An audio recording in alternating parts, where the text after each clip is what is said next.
En fait, le fait de se concentrer sur la respiration fait que tu te connectes, heu, extrêmement fort à toi. Donc la respiration, c'est vraiment ce que je dis toujours, c'est le pont entre le corps et l'esprit. C'est vraiment une manière d'accéder, heu, à son flow intérieur, quoi.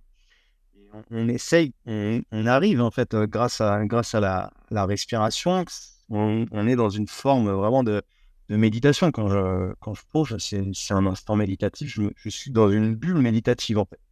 Et donc je suis encore à la surface et c'est vraiment ça que j'essaie de faire, de mettre dans comme si j'allais, progressivement m'endormir, en fait, et pour, mon corps consomme le moins d'énergie possible une fois arrivé sous l'eau.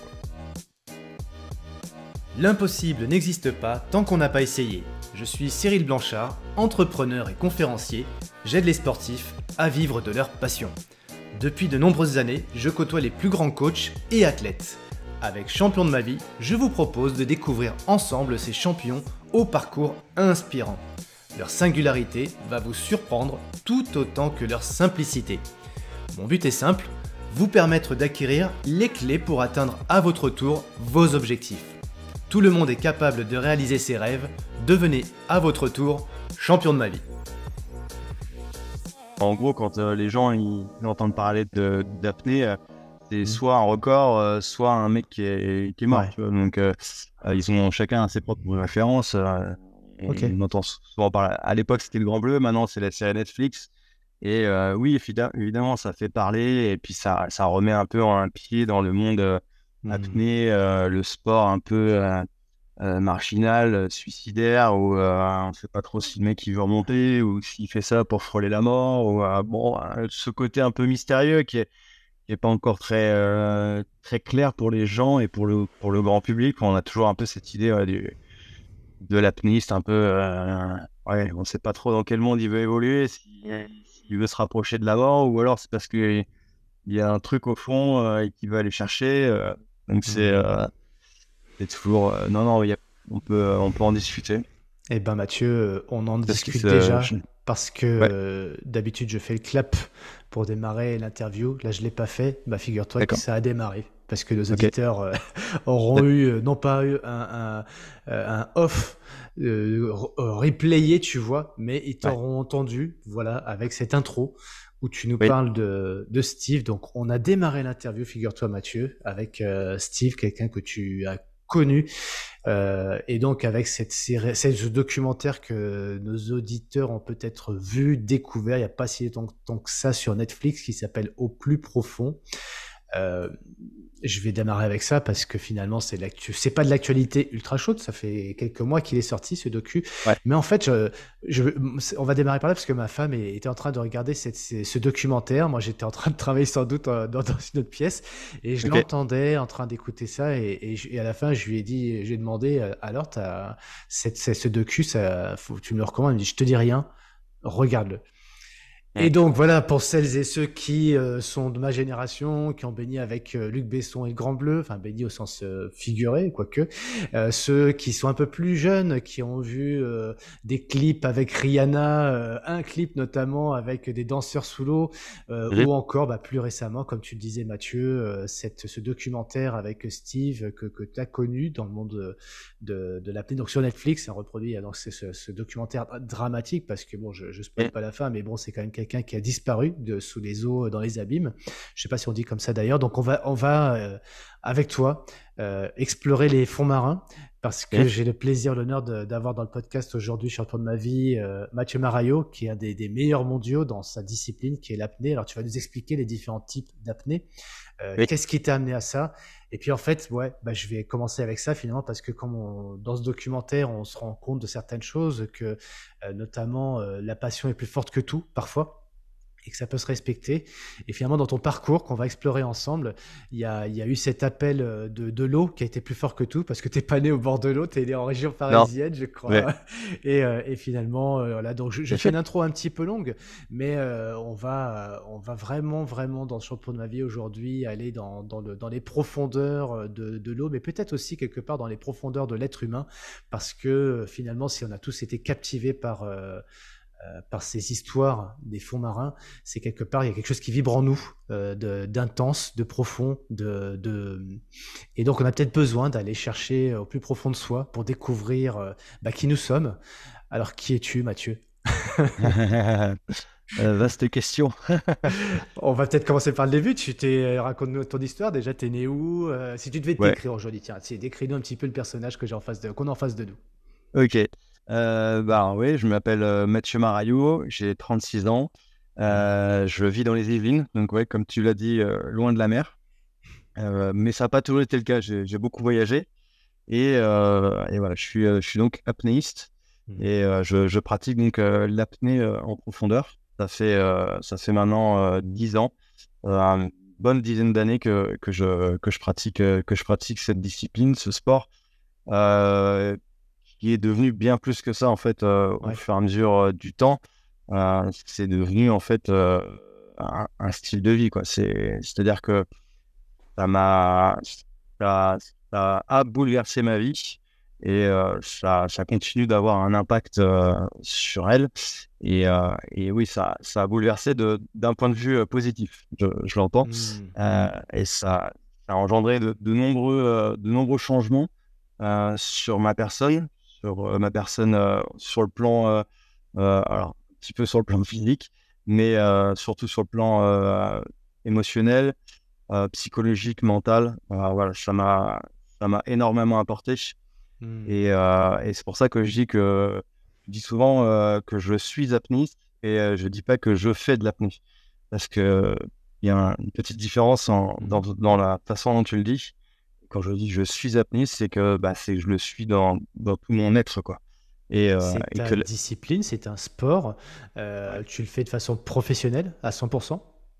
Alors, la façon professionnelle, je vais dire oui et non. En fait, Mhm. à un niveau, on va dire professionnel, parce que je Bien suis sûr. dans les meilleurs mondiaux. Cette année, Mhm. je fais sixième au championnat du monde. Euh, mais cependant, je ne gagne pas ma vie grâce à l'apnée. Donc, j'ai pas les sponsors ni les partenaires qui me permettent aujourd'hui de vivre de mon sport. Donc, voilà, Et du c'est coup, un qu'est-ce niveau. que tu fais à côté comme activité professionnelle pour financièrement te permettre de vivre ta passion? À côté, j'ai différentes activités. Mhm. Jusqu'à récemment, j'ai été maître nageur. Ça, c'était une petite parenthèse. J'étais maître nageur pendant, disons, 2 3 ans, euh, surtout auprès d'un public assez jeune, pour notamment lutter contre les noyades. Mhm. Bon, on reparlera de mon passé, de mon ancien métier, mais voilà, Mhm. il y a eu une notion de partage et d'aide envers cette cause qui m'a touché, qui me touche toujours d'ailleurs. Mais là, je suis en train de développer d'autres activités. J'interviens surtout en tant que conférencier maintenant, Mhm. conférencier en entreprise. Et j'ai entamé récemment une formation pour devenir préparateur coach mental. Donc, Mhm. coach mental auprès d'un public sportif ou non. Ok, ben on va explorer aujourd'hui ces thématiques. Alors moi, il y en a une qui m'anime particulièrement et j'espère que ça plaira à tous les auditeurs. C'est quoi ce monde de l'apnée quand même, ce sport, cette discipline? Quelles en sont d'ailleurs les différentes Yes. pratiques? Parce que tu parlais toi en profondeur, donc il y a du Oui. statique, il y a plein de choses. Tu vas nous expliquer un peu tout ça. Et derrière ça, il y a quand même beaucoup de demandes de sportifs et pas que finalement, parce que ça, tu parlais de conférences d'ailleurs, il y a quand même beaucoup de demandes sur la respiration, les techniques de respiration, quelles sont les différentes techniques qui nous permettent d'être plus concentrés, d'être plus dans le flow, d'être plus calme ou d'aller plus chercher au fond de soi, justement Yes. grâce à ces techniques de respiration, pour se dynamiser aussi, pour se mettre dans Oui. des états, on va être aussi dans le mental pour le coup, dans des états modifiés de conscience peut-être. Donc toi, c'est une pratique, si tu respires pas, je pense pas que tu ailles très très loin dans ta discipline, donc j'aimerais Ouais. qu'on explore ça avec toi aussi. Et puis aussi, quand même, qu'est-ce qui t'a amené à ça? Parce que contrairement à beaucoup de sportifs que j'interviewe dans le podcast, toi, tu as fait un parcours inversé. Tu le disais, tu me faisais comprendre que tu as déjà eu une carrière professionnelle et que cette carrière s'est interrompue à un moment donné. Donc pourquoi d'ailleurs? Et qu'est-ce qui fait que tu es revenu dans tes amours des profondeurs? Donc Ouais. on va suivre un petit peu pas ce cheminement, mais un petit peu ce triangle-là en 3 points. Euh, Ouais. mais allez, je vais être honnête avec les gens qui nous écoutent, nous on se connaît. On aurait pu se connaître il y a très longtemps parce que étant tous les deux du Val d'Oise, Ouais, c'est ayant clair. croisé quelques piscines, Ouais. bon, on n'est pas de la même génération hein, quand même par contre. Ouais, Je c'est voudrais pas peut-être non pour plus te ça. Ouais. vieillir, donc on Ouais. ne serait pas croisés, mais on a eu un parcours assez similaire de nageurs, en tout cas de passionnés de l'eau, euh, Ouais. dans une région qui est celle donc de parisienne, hein, voilà, et c'est pas Et- très sexy pour tous les amateurs de vagues et de profondeur, mais bon, ben, Clair. on va voyager comme on va voyager quand même avec toi, heureusement. Ouais, ouais, je vous le Euh, garantis. Ouais. ah bah c'est super. Et puis voilà, on se connaît parce que finalement tu dis bah tiens conférencier qui dit conférencier dit bah, prise de parole en public, qui dit prise de parole en public pour les sportifs dit souvent champion de ma vie. Oui. Qu'est-ce qui t'a amené à pourquoi champion de ma vie pour toi ça représente quoi et finalement qu'est-ce que toi si au jour d'aujourd'hui dans ce parcours que tu es en train de vivre, il y avait un Ouais. truc à retenir, ce serait quoi? Alors, c'est vrai que champion de la vie, moi, c'était un programme que je ne connaissais pas. C'est un ami en commun qui m'a redirigé, donc dirigé vers toi, sachant l'activité professionnelle que j'ai, donc conférencier. Donc cet ami, c'est Hermano qui suit la formation avec toi et qui m'a donc parlé de toi et qui m'a conseillé de pourquoi pas suivre la formation ensemble. Euh, Ça m'a interpellé et je me suis dit pourquoi pas, ça correspond parfaitement à, à l'angle que j'ai envie de prendre, la direction en tout cas des conférences, ça m'intéresse. Et en plus, je ne prétends pas être le meilleur dans ce domaine. Je pense que j'ai encore beaucoup de choses à apprendre. Donc j'ai franchi le cap. Au début, je m'attendais à quelque chose d'autre en fait que ce que je suis en train de vivre aujourd'hui. Et, euh, et en fait, c'est une surprise et c'est une belle surprise. C'est quelque chose. Euh, En fait, là, j'ai pas encore fini le parcours. Pour ceux qui nous écoutent, Mm. je suis encore dans, on va dire, une bonne moitié du cheminement déjà franchi. Et c'est surtout ce que je devais retenir, c'est surtout cette forme d'introspection qui me plaît et qui m'enthousiasme tout particulièrement. Je pense que je m'attendais voilà, peut-être un concours d'éloquence, arriver à parler d'une belle manière, utiliser des belles phrases, etc., etc. Et en fait, c'est pas vraiment ça. C'est plus la méthode qu'on voit, qu'on apprend. Et c'est au travers de tout ça que je fais donc ce cheminement d'introspection, de machine arrière un petit peu, comme je te le disais l'autre jour, c'est un peu comme si je réouvrais un livre que j'avais déjà lu, mais dans lequel je redécouvrais des détails qui m'avaient un petit peu échappé. Et c'est recomprendre un petit peu aussi qu'est-ce qui m'a amené à prendre certaines décisions dans ma vie que j'avais peut-être un petit peu mis de côté ou oublié. Et du coup, ouais, cette forme d'introspection, d'un point de vue énergie, je trouve que c'est vraiment très fort. Et j'apprécie énormément l'exercice. Je pense que on a tendance à évoluer dans le monde, dans nos objectifs. On se donne des objectifs, mais on a tendance à ne pas souvent regarder ce qu'on a réalisé en fait. Mm. On se retourne pas assez souvent, je pense, à mon sens, pour regarder le chemin, la route qui était faite. Et c'est grâce un petit peu à ce que je suis en train de faire aujourd'hui avec Champion de ma vie que je me rends compte finalement de tout ce chemin, quoi. Mm. Ouais, c'est juste c'est C'est, fort, c'est c'est... très fort en fait ce que je suis en train de vivre. Ouais. Bah oui, c'est ton histoire à toi, donc elle est forcément forte. C'est celle que, Ah, c'est la plus belle histoire que tu puisses écrire, c'est pas celle des autres. Enfin, je parle pour tout le monde finalement. La ouais, plus belle histoire qu'on peut écrire, hein, c'est pas celle des autres, c'est quand même la sienne. Pour en tirer peut-être une pépite, en tout cas une substance qui est c'est suffisamment d'impact pour bah, les gens qui sont confrontés à des difficultés et peut-être que toi, tu as réussi d'ailleurs à dépasser ces difficultés. Je crois que tu en as eu d'ailleurs dans ton parcours, donc on va les explorer Ouais, ensemble. Et puis en mode, alors je cherche depuis tout à l'heure, j'ai Luc Besson qui me vient en tête forcément, mais c'est l'acteur qui était incarné par, rappelle-moi, Jean-Marc Barr, Jean-Marc Barr, qui jouait le rôle ouais, de... qui joue le français, qui est Jacques Mayol. Merci, voilà, Ouais, qui faut serrer, comment on peut oublier ça? Jacques Mayol, Jacques Mayol le et Enzo français, Mallorca. voilà, le petit français. Ouais, le Et, petit euh, français. et forcément, comme je disais tout à l'heure, finalement, sur le Grand Bleu, on a une histoire qui nous parle pas tous, mais Oui, ça touche quand même beaucoup de gens. Force est de constater que tous ceux qui ont regardé ce film-là fait partie quand même du top 10 hein, des films qui impactent. Donc, comme quoi une oui. histoire, aussi singulière soit-elle, celle de Jacques Mayol, c'était une histoire simple finalement, mais une histoire de passion aussi, et ça Et touche quand même dans le cœur des gens. Dans ton retour finalement, toi personnel, qu'est-ce qui fait dire à un moment donné, je parlais de taper dans le cœur des gens, qu'est-ce qui toi, au regard de tes 36 premières années, te ouais. tape le plus dans ton cœur quand tu regardes dans le rétroviseur? Qu'est-ce qui me tape le plus? Question Bah compliquée là. ouais, c'est compliqué. Je pense que ça rejoint un petit peu ce que j'étais en train de dire. Mm. Et, euh,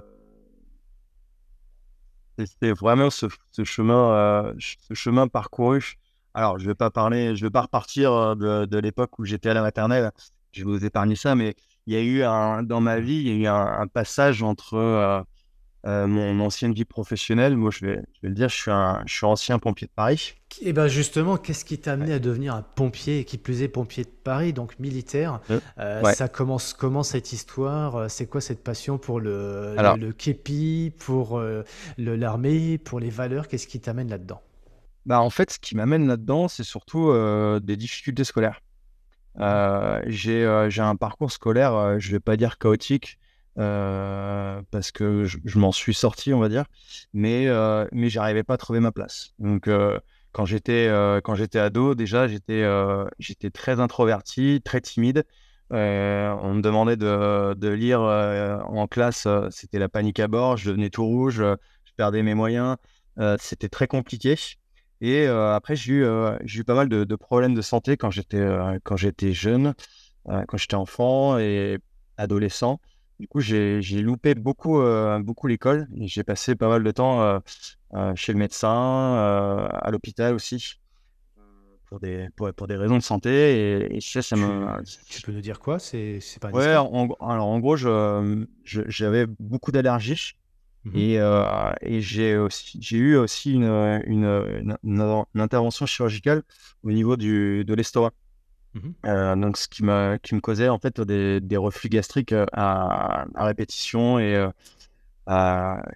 du coup, j'avais aussi des problèmes respiratoires. Donc, ce qui est drôle. C'est un peu ironique parce qu'à l'époque, j'étais asthmatique. Asthme à l'effort et asthme allergique. Bon, bah écoute, je Voilà, pense qu'il y a plein de gens qui se disent là à ce stade-là, attends, je comprends pas un truc. on ne comprend plus rien.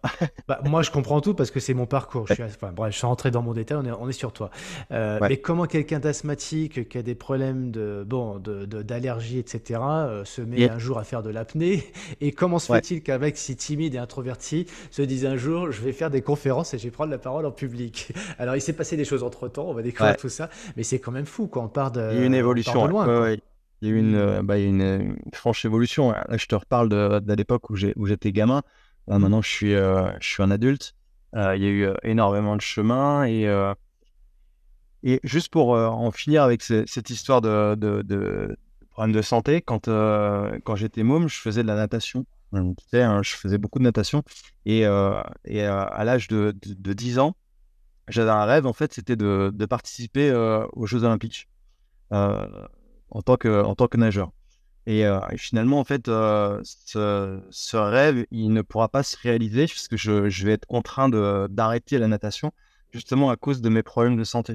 Et en fait, la position horizontale ne convenait pas en fait à ces problèmes. Et du coup, j'ai dû arrêter comme ça du jour au lendemain la natation. Et mon rêve de participer aux Jeux Olympiques c'est un petit peu envolé avec ça. Bon, après, est-ce que j'aurais participé aux Jeux Olympiques si j'avais pas eu de problème de santé? C'est encore une autre histoire. Mais disons que très très jeune, déjà cette appétence pour le haut niveau, pour la compétition et pour, on va dire, je pense aussi le dépassement de soi. C'est Euh, ouais, t'as donc ce petit gamin, même ou ado en tout cas, ouais. introverti, problème de santé, il a quand même Mm. des rêves Oui, et de réalisation. ouais. Hum, Dans ce contexte-là, t'évolues donc en région parisienne, au niveau Oui. familial, des frères et sœurs, Oui, alors je suis dans une famille avec moi je suis l'aîné et Mhm. j'ai une petite sœur et un petit frère. Donc D'accord. on est trois. Je grandis en région parisienne. Euh, Vraiment une famille aimante avec des très bons rapports à tous les niveaux. Je suis soutenu par mes parents dans le sport, aussi dans les problèmes de santé, parce qu'ils passent énormément de temps, bah, t'imagines, avec moi à m'emmener à mes rendez-vous médicaux, aller à l'hôpital, à faire des examens, des tonnes et des tonnes d'examens, passer des nuits aussi avec plus de 42 fièvres.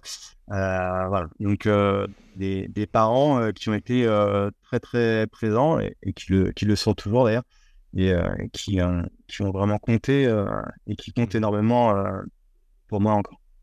Mais t'es bien entouré, t'es quand même fragile entre Oui, guillemets.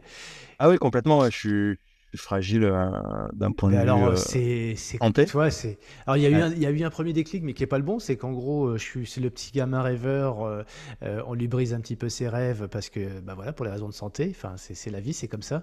Et qu'est-ce qui Ouais. fait que, du coup, il y a peut-être un autre déclencheur qui t'emmène à aller dans l'élite, entre guillemets, si c'est pas dans le sport, mais pour le coup, Oui, les pompiers de Paris, on est aussi quand même dans l'élite, hein, c'est quand même une grosse sélection pour y arriver. Donc, c'est quoi, à un moment donné, le tout à truc fait. qui te fait dire, malgré ma fragilité, mes problèmes de santé, et puis, Bah, les je peux aller plus que ce que mon corps a priori.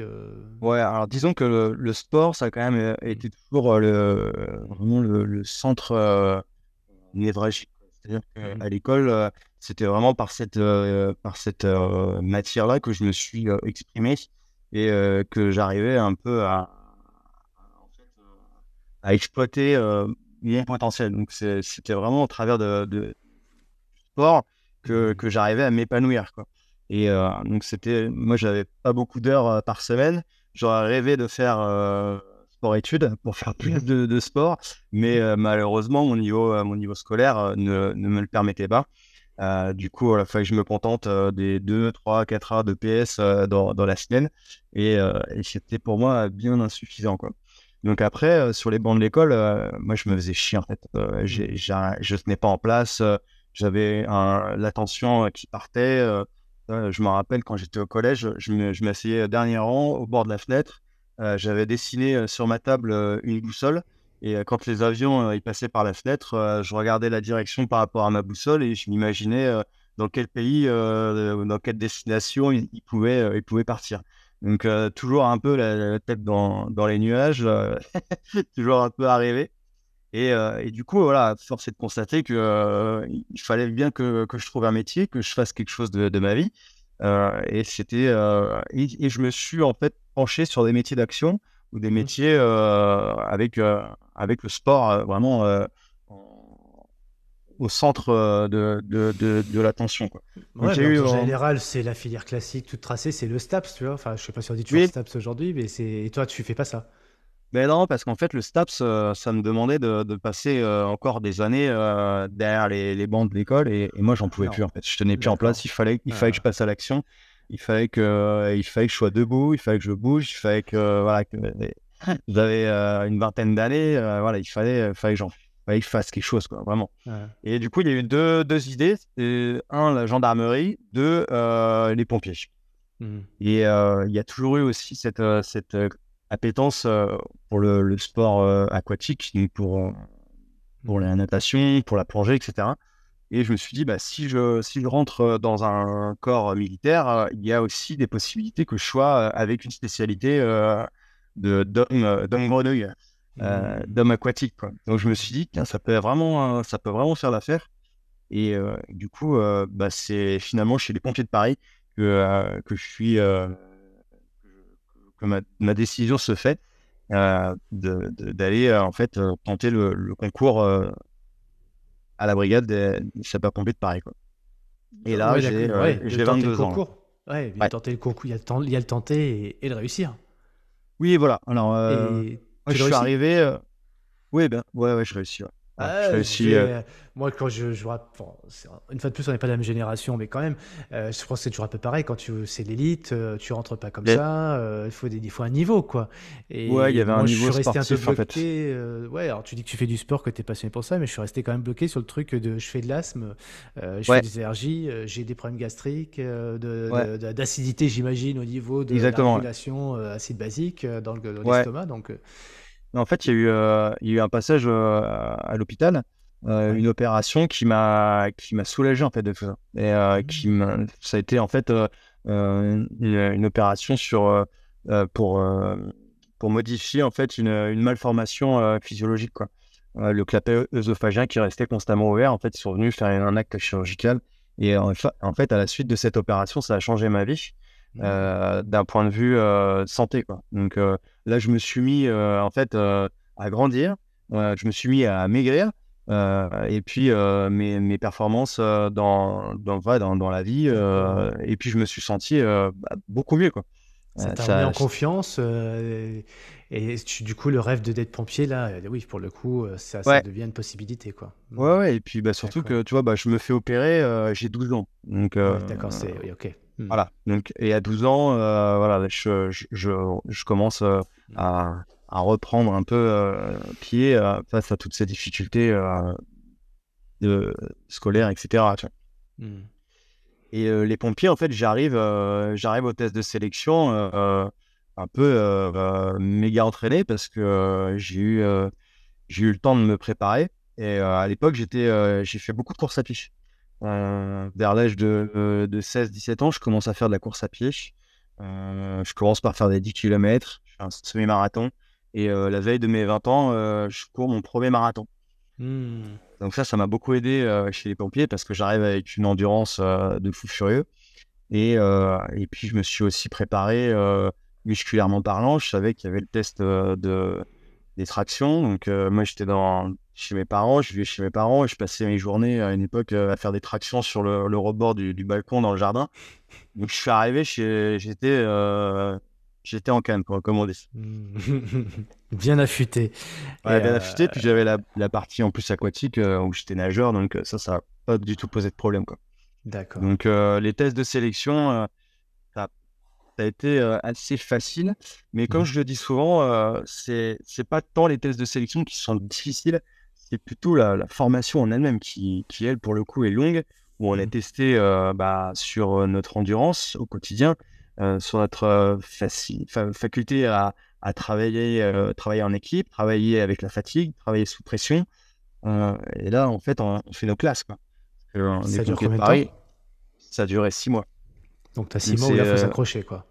ouais, mais en fait, c'est vraiment là la Hmm. difficulté. C'est les tests, bon, ouais, à entraîner, ça le fait. Franchement, il n'y a pas de souci. Mais par contre, tenir 6 mois avec d'être réveillé en pleine nuit, d'aller courir et faire des pompes à 3 heures du matin, de chanter, marcher au pas, d'avoir cette rigueur, tu vois, face à la hiérarchie, face à l'uniforme aussi. Et puis on apprend plein de choses, quoi. Là, on t'apprend à marcher avec le repas, on t'apprend le secourisme, on t'apprend bah, toutes les manœuvres incendie, etc., etc. Donc et là pour moi, pour le coup, là, c'est vraiment une Hmm. vraie école de la vie, quoi. Et là, je reprends mon grade. Là, d'ailleurs, en parlant de grade, t'es quoi? J'ai pas monté les échelons, je suis resté en fait première classe. D'accord. Ouais. Ok. J'avais pas vraiment d'envie de carrière à la brigade. D'accord. Euh, et, et puis on en revient après, mais après, j'ai fait ma spécialité chez les aquatiques. Et disons que le grade, en fait, j'avais les mêmes fonctions en tant que première classe qu'un caporal chef, si tu veux, sur le bateau. Donc, D'accord, du fait de ta spécialisation, homme ouais, grenouille, exactement, ouais, d'accord. tout à fait. Ok, et là on est à peu près, quand tu démarres, là, que tu as fait ta formation, on est en quelle année là? Je suis très mauvais moi pour les calculs, mais là on est en 2024, on va dire en Euh, 2001, 2002, non? Dans ces eaux-là, non? je rentre chez les pompiers en 2009.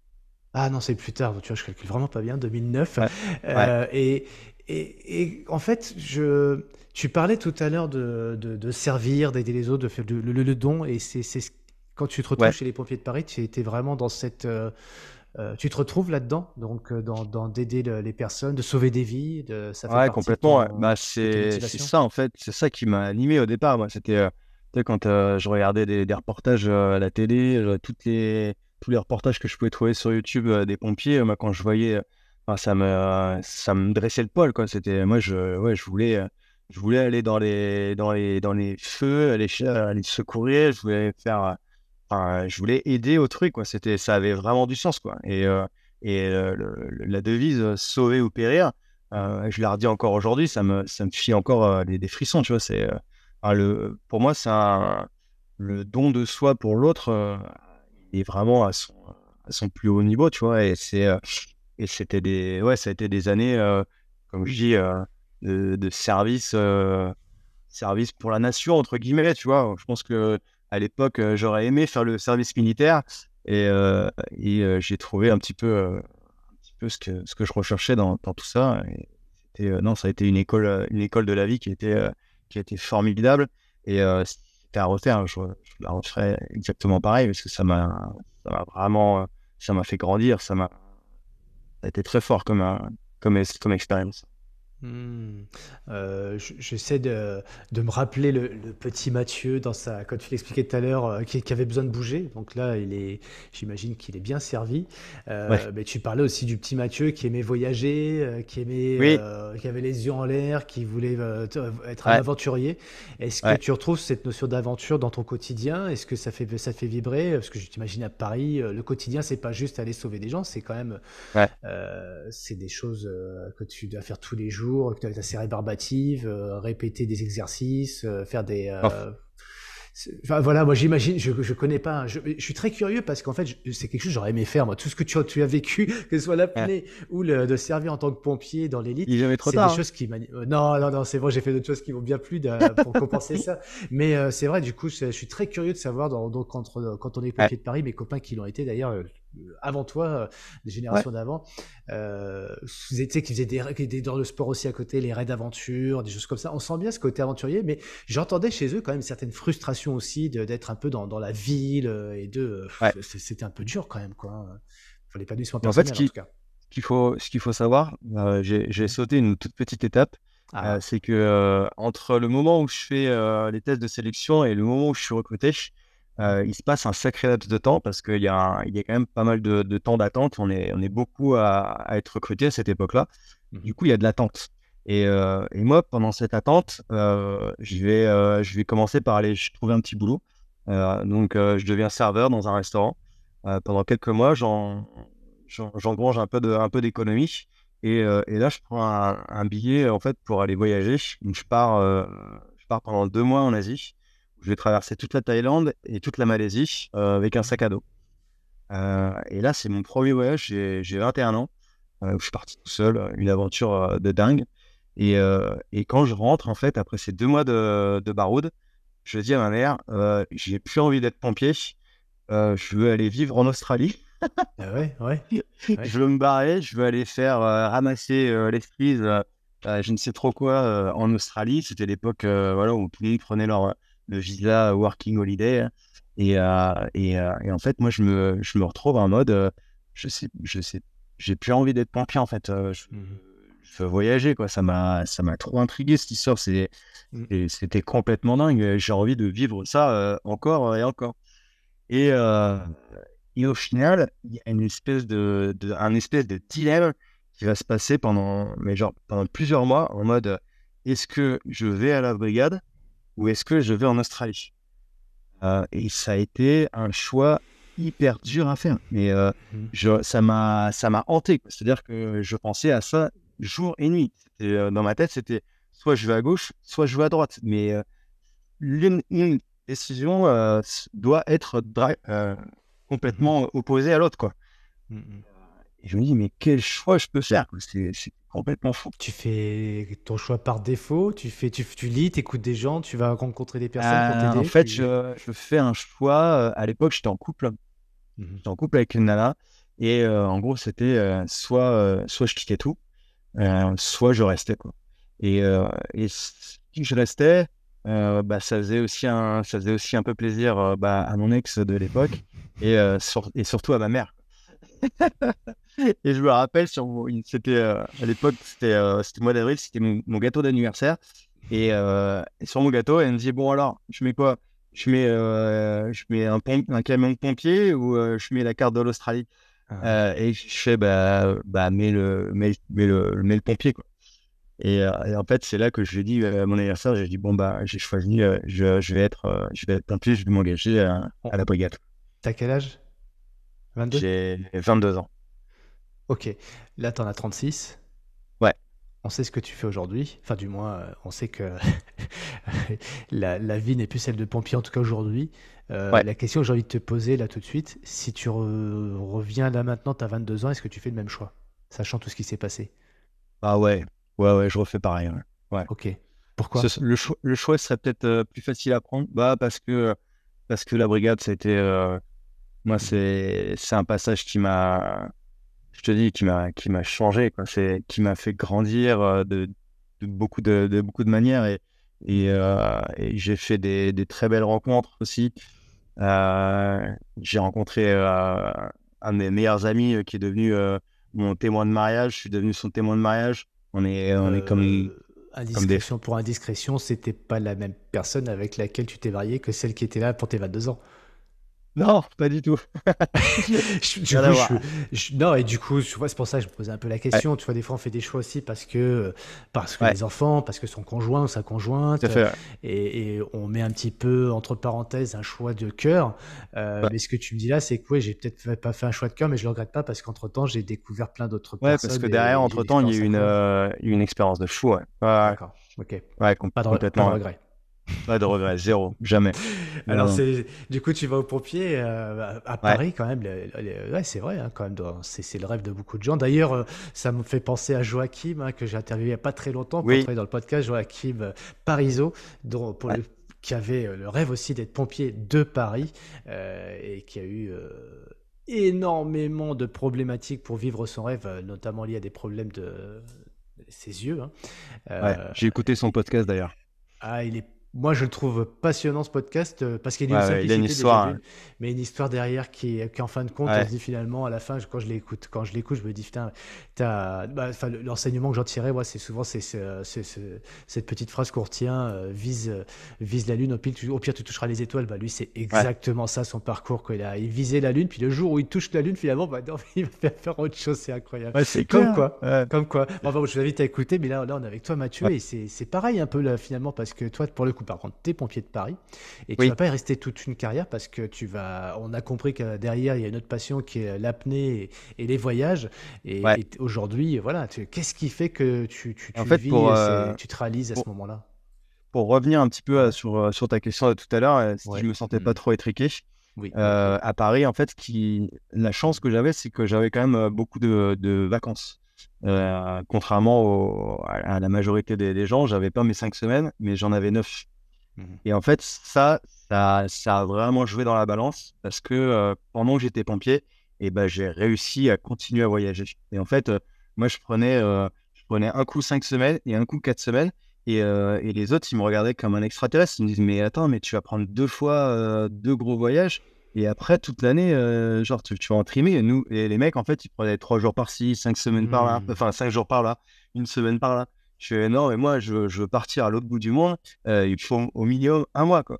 Et du coup, on me regardait un peu bizarrement, mais pas grave, quoi, parce que j'arrivais quand même à caler 2 gros voyages par an Mhm. pendant 5 ans. Donc ça, Donc, ça a été c'était vraiment cool. t'as fait 10 gros beaux voyages, on va dire. Ou Ouais, si tu en avais ouais. qu'un à retenir que tu voudrais nous vendre, vendre entre guillemets, hein, c'est quelle destination et pourquoi? Bah, s'il y en a un à retenir, ça va être l'Indonésie, ça va être Bali, Mhm. parce que c'est celui-là en fait qui a ensuite engendré le, l'étape d'après, quoi. Mais indépendamment de ton étape d'après, tu as fait les quatre coins de la planète, pas tous, mais tu en as fait pas mal. Alors, Tu es j'ai beaucoup, quelqu'un qui...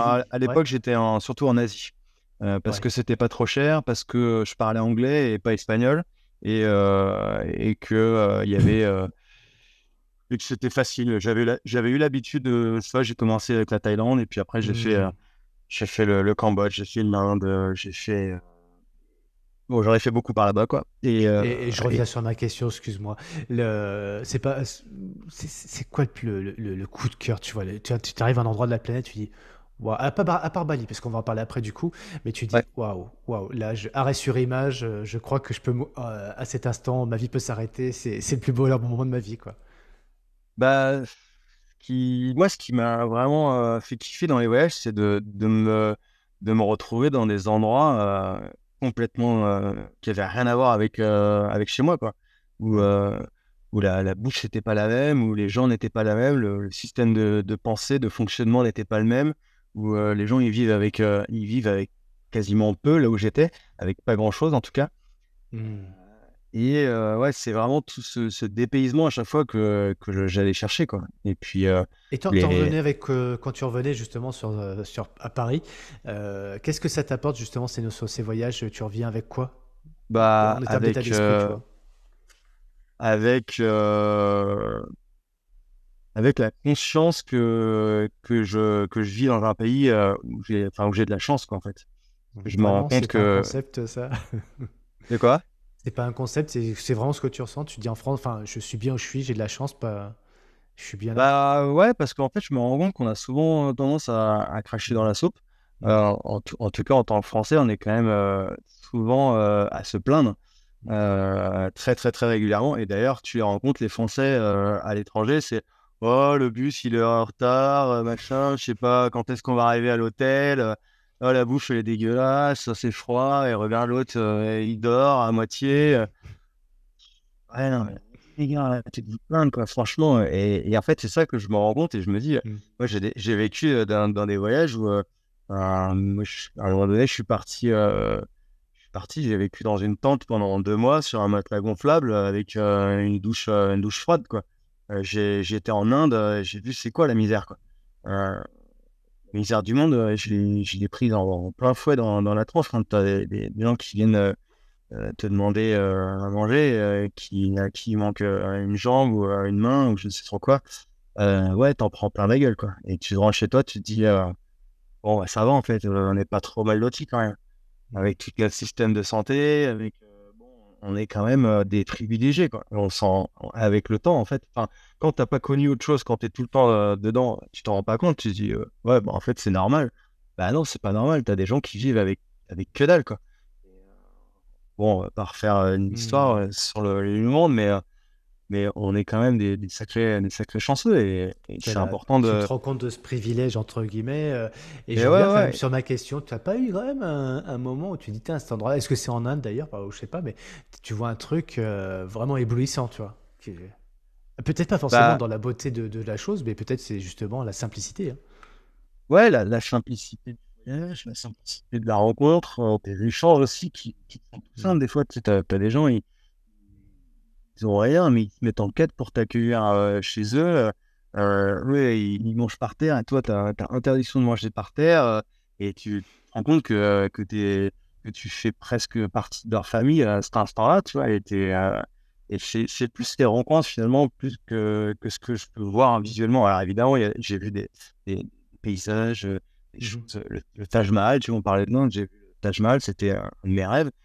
Mais finalement, ce qui va me marquer plus, c'est plus les rencontres, quoi. C'est le- l'humain, en fait, qui est là.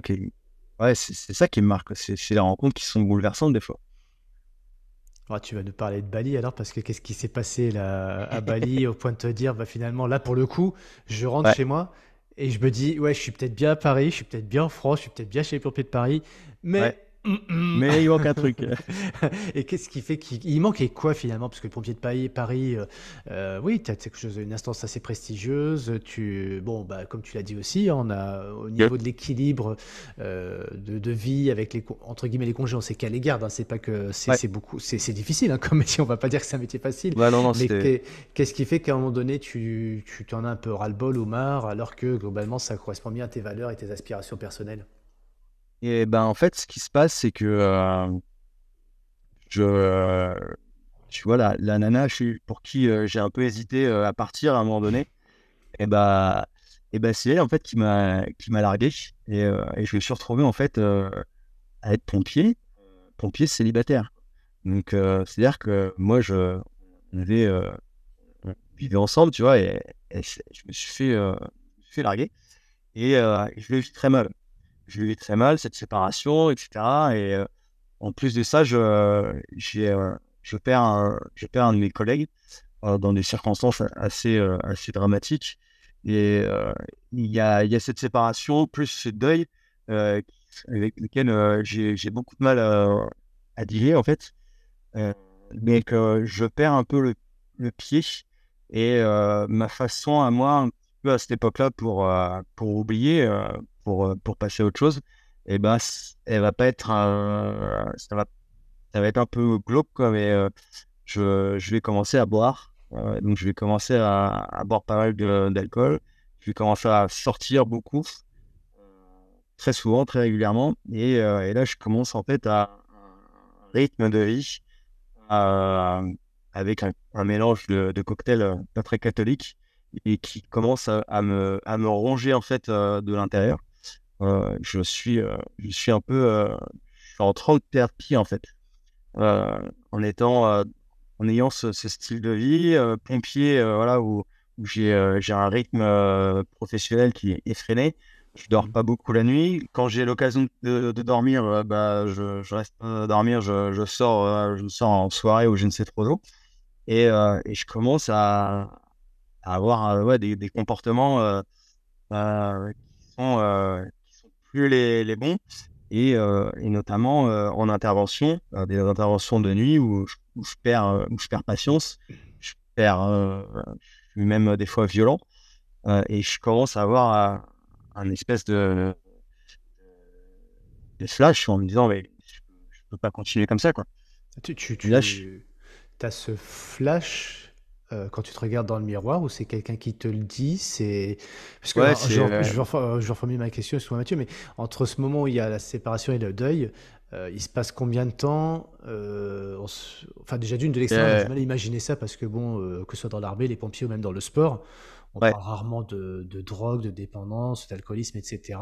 Pour ouais, autant, ça peut être un fait. ouais. Euh, C'en est un pour toi. Tu as conscience que là, à un moment donné, tu prends conscience que tu n'es plus du tout dans l'image Bah, qu'incarne cette profession. ouais, en fait, c'est ça. En fait, je me dis, je représente plus les valeurs et je suis, en fait, je corresponds plus à à la personne que j'ai envie d'être, quoi. En Il tout se cas, passe combien de temps? Ça va vite ou c'est long non, cette, c'est assez long quand même. Ça dure plusieurs mois et Mhm. bah, mes proches s'inquiètent. J'ai des potes qui s'inquiètent aussi et, bah, de voir que je fais un petit peu n'importe quoi de ma vie, quoi.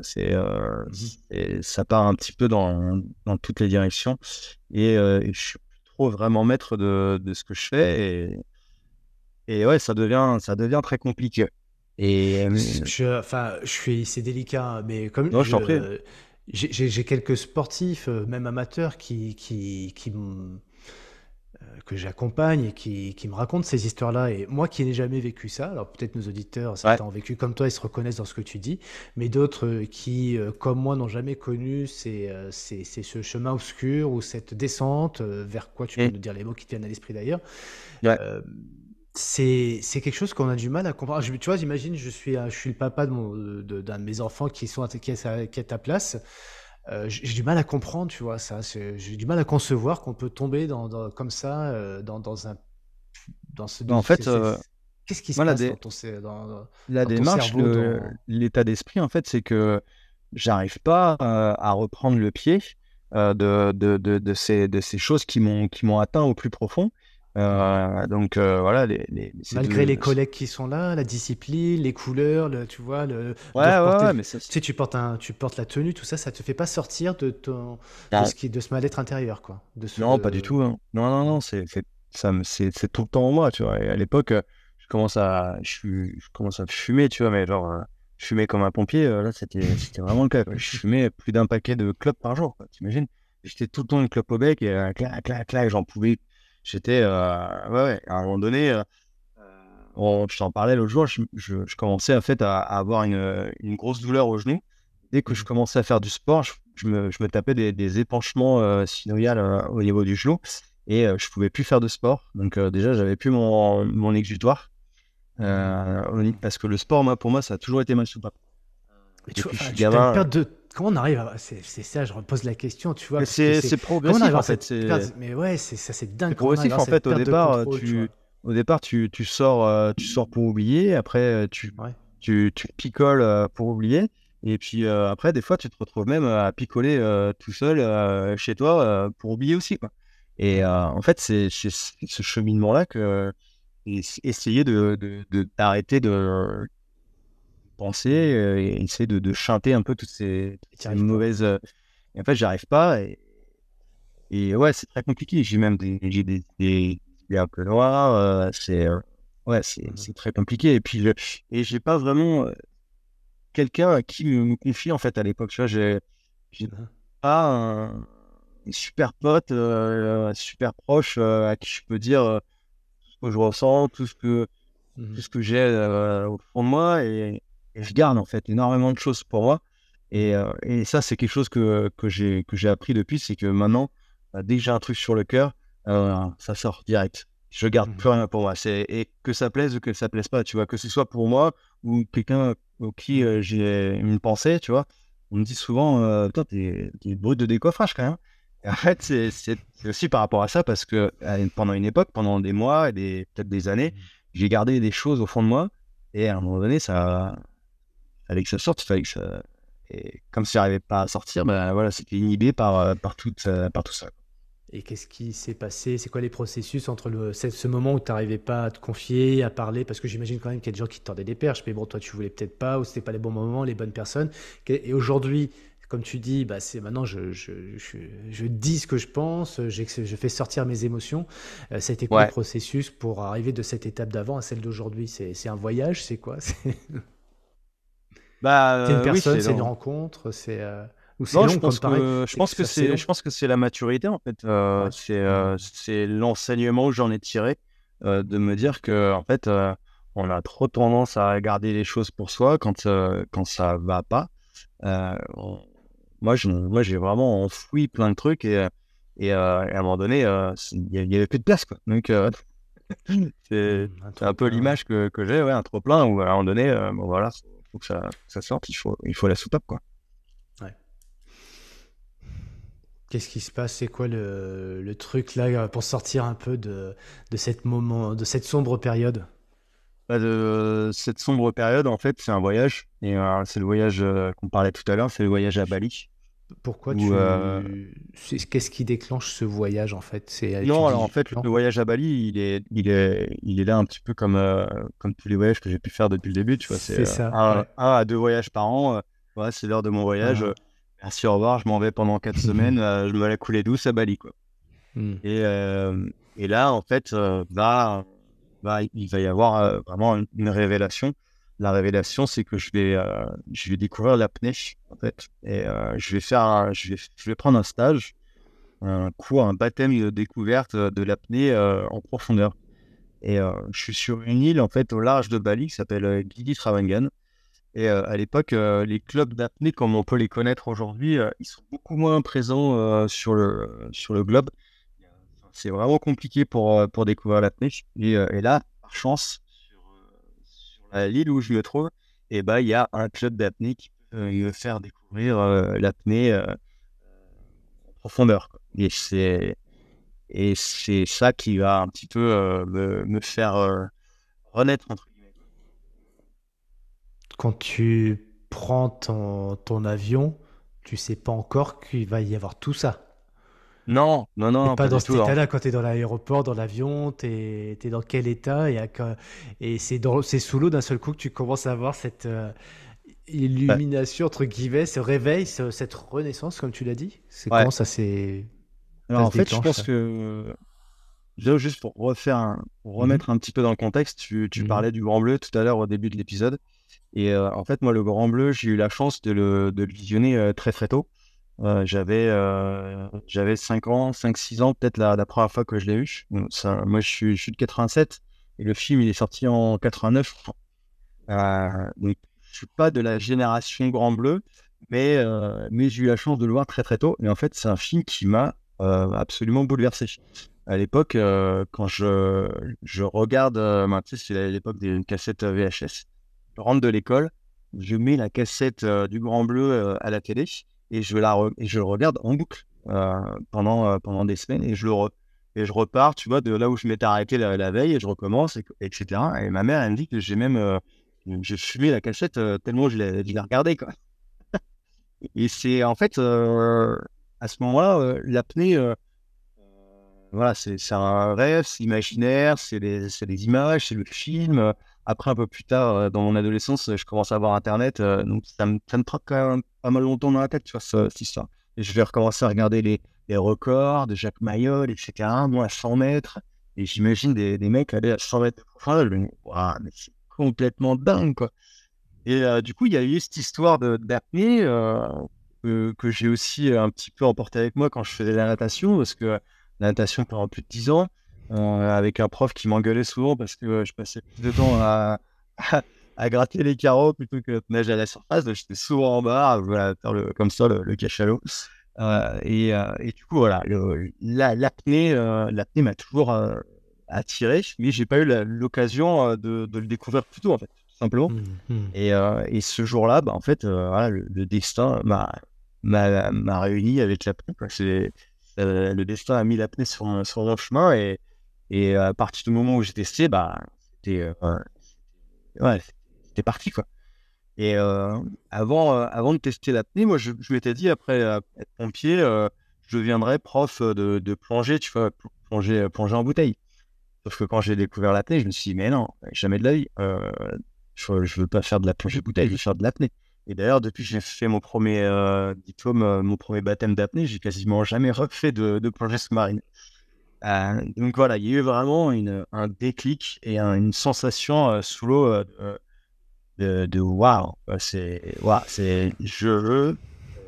Je veux que ma vie tourne autour de l'apnée. Ça a été un déclic. Et ça a C'est été très très fort, très très vite, quoi. c'est une obsession que j'ai moi, c'est d'essayer de trouver les mots sur les sensations que les gens ressentent dans le mal comme dans l'extase. Ouais. Dans le mal, on y était tout à l'heure.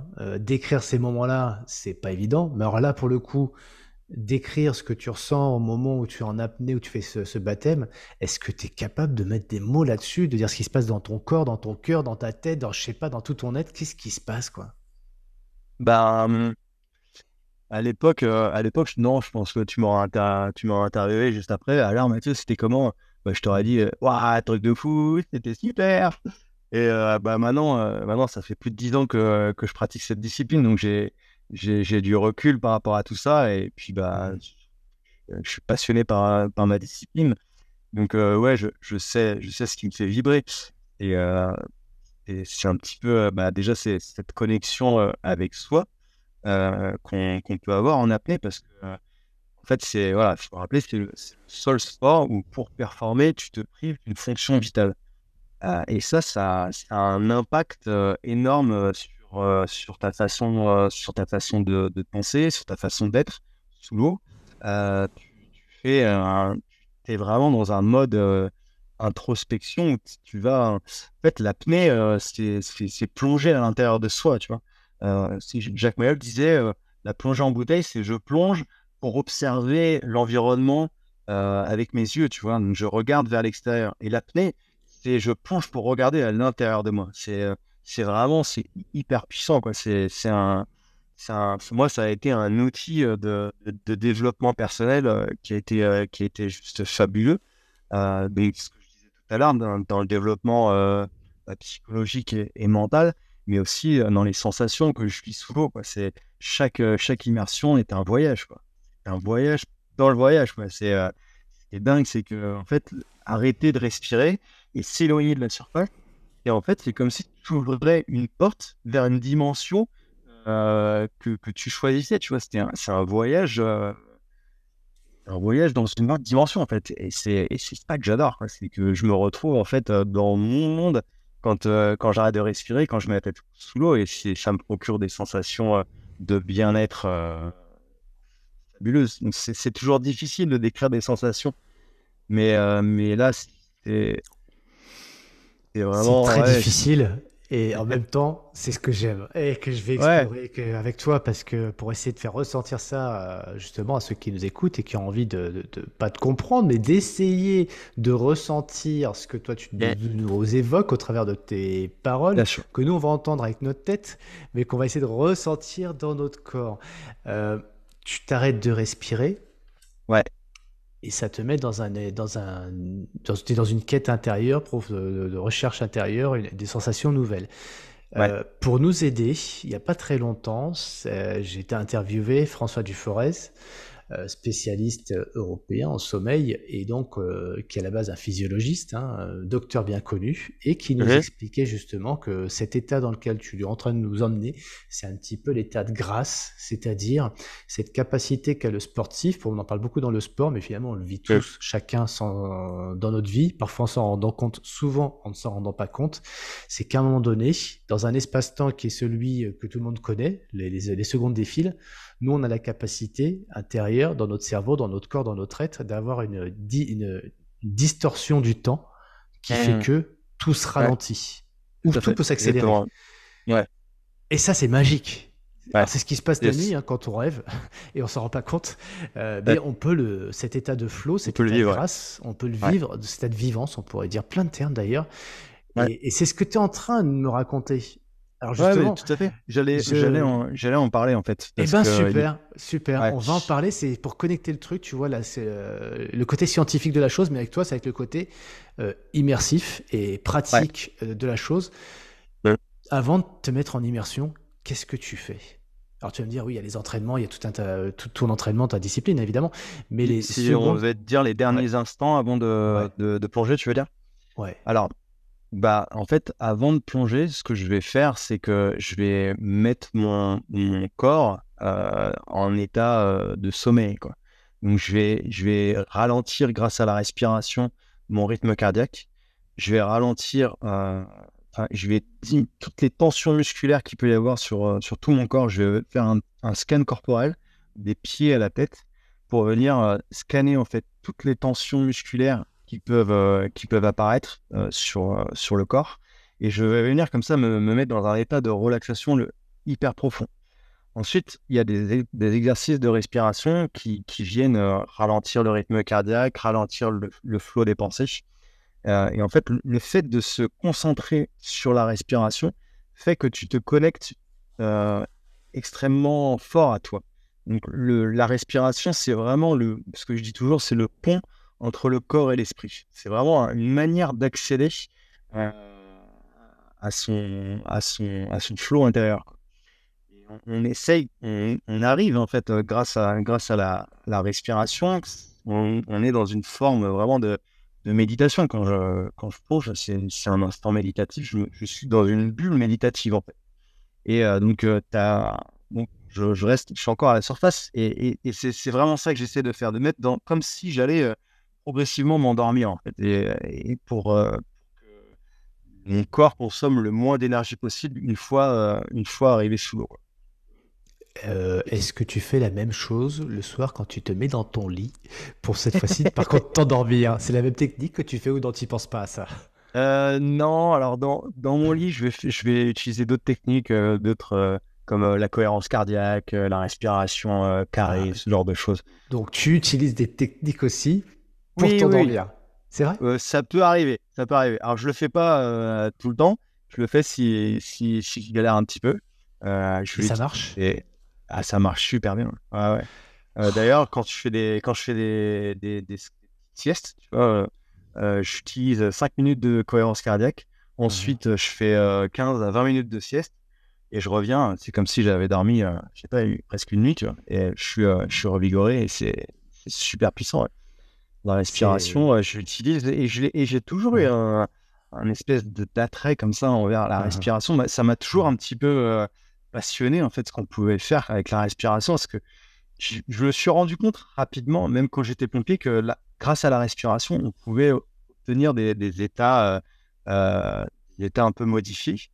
Tu vois, une fois, j'étais en intervention et je vois une personne qui fait une crise de spasmophilie et le caporal-chef qui demande à la personne de respirer, de diminuer sa respiration pour rétablir les niveaux de CO2 dans le corps, etc. Tu vois.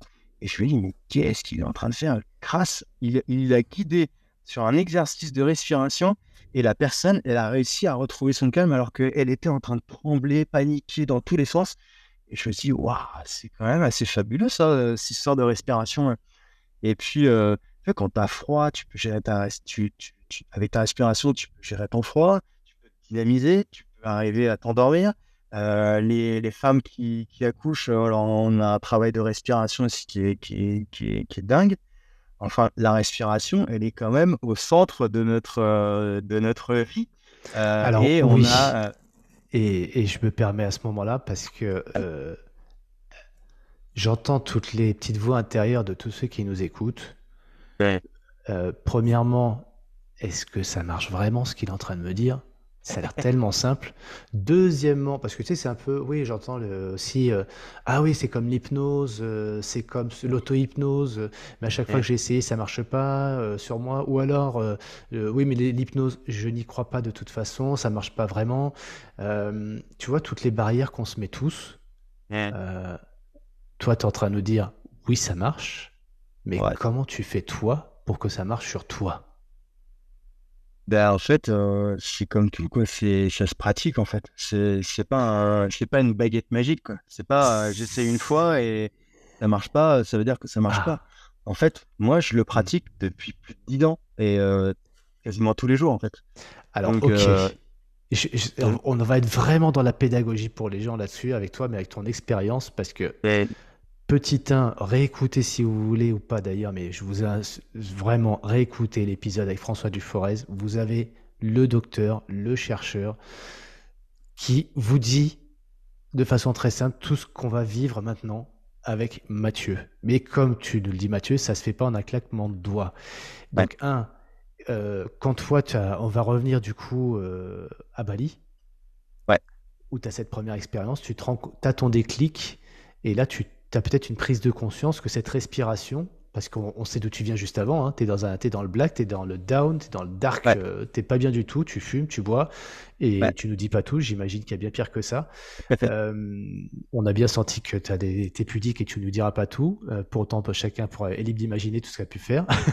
Euh, et là, il y a quand même une sorte de déclic qui te fait croire qu'il y a dans ce périmètre dans ce champ des possibles, là, d'un seul coup, dans l'eau, Et- dans cet environnement, il y a un truc ouais, qui se passe, il y a un déclic. C'est oui. quoi ce premier déclic en fait? Bah, en fait, le déclic, c'est que je vais tout de suite être happé cette discipline. Donc, vraiment un sentiment de plaisir extrême qui vient sonner à ma porte. À Et quel moment? Quand tu mets le doigt de pied dans l'eau? Quand tu mets tout ton corps dans l'eau? Quand tu commences à quand, respirer? quand je C'est à suis au quel fond, moment? quand je Ah, suis au fond, en fait. Ouais, quand je suis super au fond. c'est- Au début, je descends pas très, très profond. Je c'est-à-dire? descends, bah, les premiers jours, je vais descendre à 10 mètres, 20 Ok. mètres. Et Déjà à 10 mètres, ce qui est déjà beaucoup pour quelqu'un qui n'est pas ouais, ouais, nageur. Toi, ouais, tu es nageur, donc 10 mètres, c'est déjà beaucoup. Mais ce que tu oui, nous dis, c'est que sans aller à 100 mètres de profondeur, en allant peut-être exactement. à 3 Ouais, mètres de profondeur, déjà exactement. j'ai des sensations, quoi. Ouais. Et d'ailleurs, c'est ce que je dis toujours, c'est que pour ressentir les bienfaits de l'apnée, il n'y a pas besoin de plonger à 100 mètres de profondeur ou de tenir 5 minutes sous l'eau. Moi, ce que je fais maintenant, ma discipline, c'est de l'apnée en compétition, c'est de l'apnée extrême.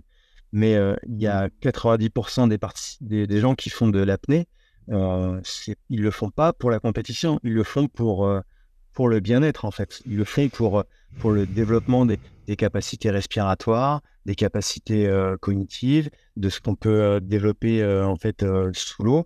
Et il n'y a pas besoin d'aller chercher des profondeurs Comme en course à descentes. pied, on n'est pas obligé de faire un UTMB ou un marathon des sables. Ouais, pour Déjà se de courir considérer pendant trois quarts coureur, d'heure, quoi. une demi-heure. Déjà, voilà, sentir ces sensations. Et donc, toi, la première fois où tu Et vas, allez, tu es à 10 mètres, mais on va dire 3 mètres. Que- ouais. c'est quoi le truc, tu vois? J'ai envie que tu nous Alors, replonges dans dans cette les, première fois dans où les c'est rien, sensations, quoi. dans les C'est rien, c'est sensations, pas en 100 fait, mètres. Ouais. non, en fait, ce qui se passe, mais que tu sois sous l'eau à 3 mètres ou sous l'eau Mhm. à 100 mètres, ça va être, je vais pas dire pareil, mais il y a des choses qui sont similaires. Et en fait, se plonger dans l'eau, dans ce liquide, euh, en fait, on se coupe un peu de la surface. Et en fait, c'est un petit peu comme si on faisait une pause, en fait. Une pause avec tous les sens qui peuvent être très, Mhm. enfin, Mhm. ça va dans tous les sens quand tu es à la surface, ouais, la pensée, Mhm. la parole, l'ouïe, toutes les connexions, le téléphone, le machin, le truc. On a tout un tas de distractions en fait qui se font. Et en fait, sous l'eau, tu as une espèce de reconnexion à soi. Et je dis plus vraiment, on revit ce qu'on a vécu dans le ventre de notre mère, quoi, quand même, quelque part, hein. Alors, dis pas, moi, C'est- toi, c'est ce que tu ressens à Et Bali à ce il y moment-là? a une espèce de sensation d'enveloppement et de protection, si tu veux. T'as Et où ressenti le. ça? Ouais, ouais, ouais. Où je me sens, en fait, je me sens bien. Je me sens comme si j'étais dans un cocon, en fait. Tu vois, si tu veux. Et Je me ça sens contraste, enveloppé. ouais. Ça Je me contraste sens par rapport à ce enveloppé que tu par disais la tout à mer. l'heure, où tu avais ces moments de haine ou de violence, Ah là, ouais. où Ah là, ouais, tu non, mais étais agressé de c'est. partout. Et là, c'est Et en tout fait, l'inverse, là, c'est ça? à ce moment-là, j'ai un espèce de sentiment d'amour pour moi, en fait. Oh. Que je ne vivais pas et que je ne vivais plus depuis des années. Et, et en fait, c'est comme si je venais faire la paix en fait avec moi-même, quoi. Après, c'est moi par rapport à mon histoire, par rapport à ce que j'ai vécu. Mais cette sensation sous l'eau, c'est genre, c'est vraiment, ça a été comme une thérapie en fait. C'est un peu l'endroit où je vais pour me soigner, pour me sentir bien, me sentir mieux et reconnecter avec moi-même, parce que j'étais complètement parti dans tous les sens. Du coup, j'ai Mhm. aucune connexion avec moi-même. C'est ce que ça m'a permis de faire, en fait. Ça m'a reconnecté à moi et à mon être vraiment profond, sans mauvais jeu de mots. Mhm. Ouais, et c'est. C'est Non, une façon c'était d'aller dans tes profondeurs, cette fois-ci plus apaisante, intime. Bah, c'est des intime aussi. profondeurs intimes de mon âme, de mon être. Mhm. Et bien sûr, en fait, je vais chercher un espèce d'apaisement. Et ce qui est drôle, c'est que, tu vois, l'apnée, après, bah, si tu veux être bon en apnée, et bah, il faut avoir une hygiène de vie, Ah, quelque alors part. là, tu repars de Bali, tu retournes à Paris dans ta vie, dans la caserne. Ouais, Tu as eu cette reconnexion, j'ai pas dit révélation, mais reconnexion, renaissance, tu as dit tout à l'heure. ouais. Euh, Tu pourrais dire, bon, bah, rendez-vous dans 6 mois, j'y retournerai. Ou non, Bah, en fait, non, c'est. tu crois pas si bien, tu crois pas si bien dire, en fait. Je fais mon stage à Bali, je repars, euh, et à peine reparti, je suis à l'aéroport de Jakarta pour reprendre l'avion. Et là, je commence à envoyer des messages à tous les clubs d'apnée d'Asie du Sud-Est que je peux trouver sur Internet en leur disant je m'appelle Mathieu Marayo, je viens de faire 30 mètres de profondeur, je reviens dans un an pour devenir instructeur. Est-ce que vous pouvez me former? J'ai envoyé ce message à, je sais pas, peut-être 5 ou 6 clubs à l'époque et je contacte toutes les personnes que je trouve sur la toile. Et, euh, et un an après, quasiment jour pour jour, je quitte la brigade, je quitte la France, je quitte la maison dans laquelle je vivais, je fais mes bagages, je prends un ticket aller simple pour les Philippines et je pars pour devenir prof d'apnée. Parce, Vivre de l'apnée en tout cas. Parce que, parce que tu avais une réponse à un de tes messages?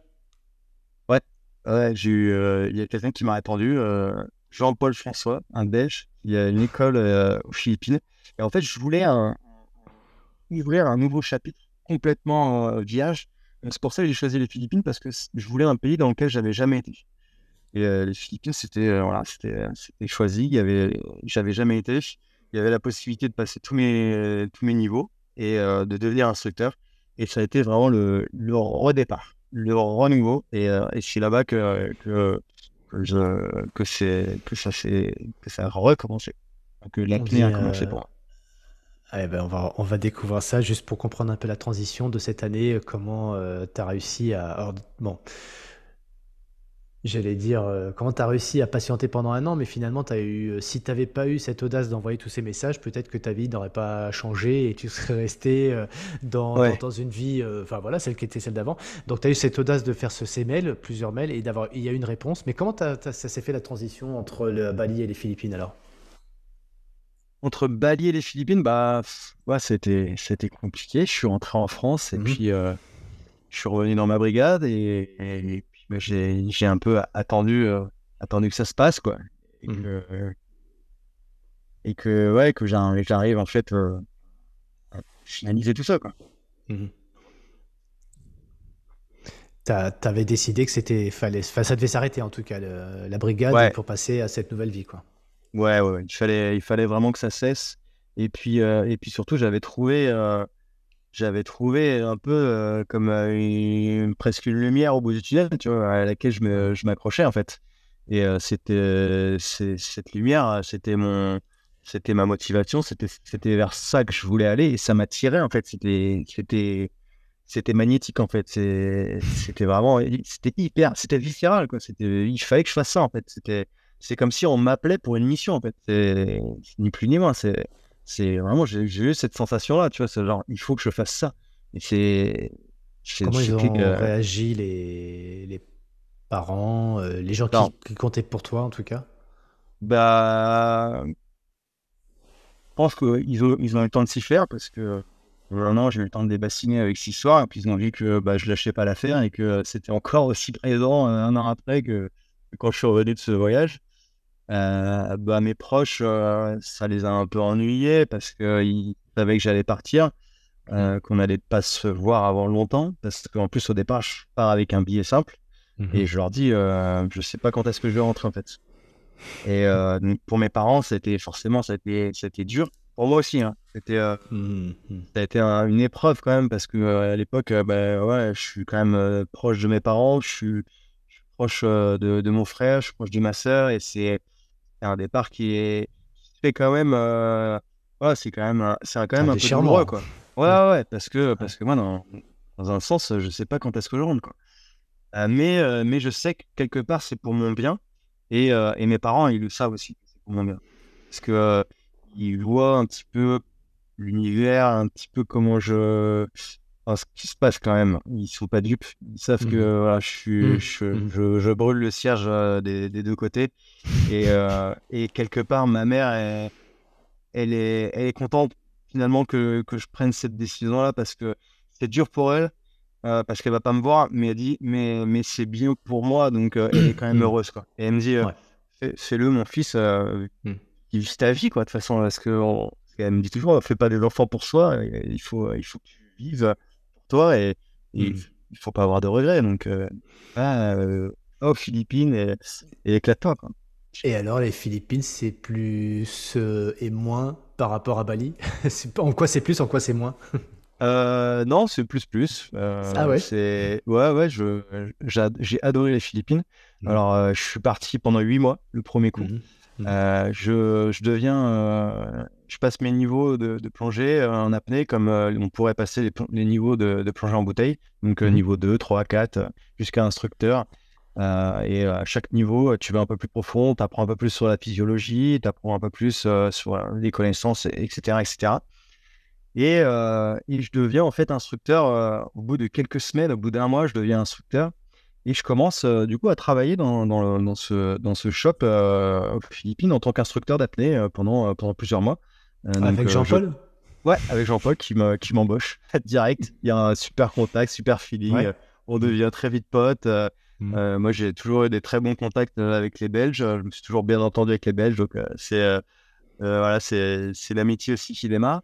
Et puis bah moi j'avais qu'une envie, c'était de bosser, tu vois, donc aussi gagner un peu ma vie, enseigner. Et puis quand j'enseigne, quand j'enseigne pas, pardon, je vais m'entraîner. Donc là commence un petit peu le développement sportif, quoi.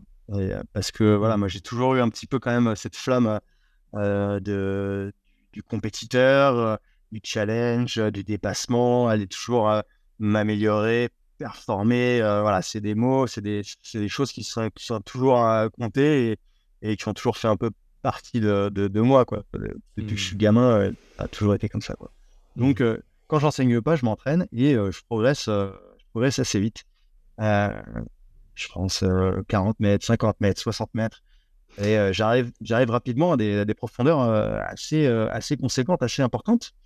Tu Et peux nous expliquer, toi, ce que tu fais comme type d'apnée par rapport à oui, toutes les possibilités qu'offre ce sport ou cette discipline?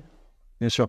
Alors en gros, l'apnée, elle va se diviser en deux parties. Tu vas avoir Mhm. l'apnée en profondeur et l'apnée en piscine. En Mhm. profondeur, tu vas avoir quatre disciplines et elles vont être c'est par rapport en fait à ton mode de propulsion. Donc, tu as la propulsion à la monopalme, c'est ma spécialité. Tu as la propulsion en bipalme, voilà, comme on peut l'imaginer. Tu as la propulsion à la brasse et tu as la propulsion en immersion libre qui est le fait de se tracter la force des bras sur un câble. Là, on ne porte pas du tout de palme, donc c'est vraiment, on se déplace uniquement par la force des bras. Ce qu'on Et en appelle le free diving, tu parlais de libre, c'est ça, non? Ou ça n'a rien à voir? free Non? immersion, free immersion. Free Free motion? diving, ça veut dire apnée en fait en anglais. Oui, oui, juste, ouais, non, je pensais que le terme free, c'était justement cette apnée libre, mais non, enfin, ou du moins en traction, tu dis, c'est ça? Ouais, ouais, ça Mais c'est non, c'est immersion, pas. immersion libre en français et Hmm. free immersion en anglais. D'accord, ok. Très clair. Ok. Donc, on a quatre types de continu de De propulsion, discipline, de de discipline. discipline. D'accord. Ouais. Ok. Quatre types de disciplines au sein de l'apnée en profondeur. Et Mhm. en apnée en piscine, on va retrouver à peu près les mêmes choses. Sauf que là, on va se déplacer à l'horizontale. Et le Mhm. but, ça va être de parcourir la plus grande distance dans une piscine, quoi. Ouais. Donc, voilà. Après, ça va aussi différer en fonction de ton mode de propulsion. Et la dernière, on va presque même dire une discipline à part en elle-même, c'est l'apnée statique. Là, on parle vraiment uniquement de temps. Moi, dans ma discipline, je parle de profondeur. Donc, il y a un aspect de temps, mais c'est plus pour une notion par rapport à la sécurité. Je ne vais pas être jugé par rapport au temps que je vais mettre pour atteindre la profondeur que j'ai annoncée. Mhm. Et c'est en gros celui qui gagne une compétition d'apnée, c'est celui qui va le plus profond et qui revient Mais tu indemne. dois annoncer Ouais, ta marque avant, c'est exactement. Ouais, ça? ouais, tout à fait. C'est un peu comme le mec qui fait du saut à la perche. On annonce toujours la Mhm. profondeur à laquelle on va pour des raisons de sécurité. Tout Mhm. simplement. En fait, tu fais une annonce sur papier et ensuite on va venir te régler la corde le long de laquelle tu vas plonger. On est amarré sur cette corde et arrivé en bas, à la profondeur annoncée, tu pourras pas aller plus profond. Il va y avoir un plateau, une butée qui t'empêchera d'aller plus profond, même si tu te sens bien. Par contre, Mhm. tu peux tourner avant à n'importe quel moment, il y a aucun problème, quoi. Et c'est juste si tu veux valider ta performance, c'est tu annonces, tu vas à la profondeur annoncée, tu remontes en bas, on appelle un tag, donc qui va être un témoin en fait de ta plongée, et tu vas remonter à la surface. Arrivé à la surface, tu fais le protocole, tu donnes le tag, tu dis I am OK, et là tu as des juges qui seront là pour juger ta plongée et ta performance. Au bout de combien de temps, quand tu es ressorti de l'eau, ils attendent pour À 15 voir secondes en fait. 15 Tu as secondes? 15 secondes pour faire le protocole. Donc le protocole, c'est enlever soit le pince-nez, soit les lunettes, soit le masque. Donc tout ce que tu as sur le visage, il faut l'enlever. Faire le signe de plongée comme ça avec le doigt, avec le pouce, et dire Mhm. I am OK. Tout ça Mhm. en moins de 15 secondes. Ouais. Il faut savoir que quand tu vas très profond, retrouver ses esprits, respirer, tu as plein d'effets qu'on pourra développer après, mais 15 secondes, c'est très court. Mhm. Mhm. C'est très court, alors que toi, tu nous expliquais tout à l'heure que le temps s'arrêtait, presque dans Ouais, ces états un peu léthargiques, tu vois. ouais, moi, C'est. dans les profondeurs, les plus grosses Ouais. profondeurs auxquelles je vais, ça va Mhm. durer 3 minutes 30. Mhm. Quand je reviens à la surface, j'ai l'impression que je suis parti pendant 10 minutes. Et 10 minutes. ah ouais, et quand je casse la surface, il me faut un certain temps pour reprendre reprendre les esprits, reprendre ma ventilation, que les poumons se redéploient, que je vienne réoxygéner en fait tout mon système. Et la réoxygénation, ça se fait pas en 2-3 inspirations. Quand tu es très très bas en oxygène, ce qu'on appelle l'hypoxie, ça met du temps. Donc, t'as C'est ça, intéressant. Je faisais un calcul, tu vois, en me disant, tu as l'impression que ça a duré une dizaine de minutes, alors que ça a duré 3 minutes. Donc, allez, on va arrondir, ça dure 3 fois. Le temps est 3 fois ouais, plus court que ce qu'il y paraît, il paraît, visible, ouais. hein, ou 3 fois Euh, plus long dans ta bulle à toi par rapport à ce qu'est la réalité. Donc, c'est ça. finalement, si on ramène les 15 secondes, dans ta bulle à toi, c'est 45 secondes, même un peu plus d'ailleurs. Ouais, Donc, si tu dis dans ton temps à toi de ta tête corporelle, ouais, bah, en fait 15 secondes, mais c'est 45 à l'intérieur. Donc on ouais, comprend que finalement, faut aller super vite à faire ces mouvements-là, quoi. exactement. Il y a C'est court, un, mais ouais. il y a un Mmh. phénomène qu'on parle aussi dans cette profondeur-là, qu'on appelle la narcose. En fait, Mmh. la narcose, c'est l'ivresse des profondeurs. En fait, Mmh. l'ivresse des profondeurs va avoir vraiment beaucoup d'impact sur ton mental, parce que, en fait, avec les effets de pression, tu peux avoir des formes d'hallucination, tu peux Mmh. voir des choses, des gens, tu peux entendre des voix.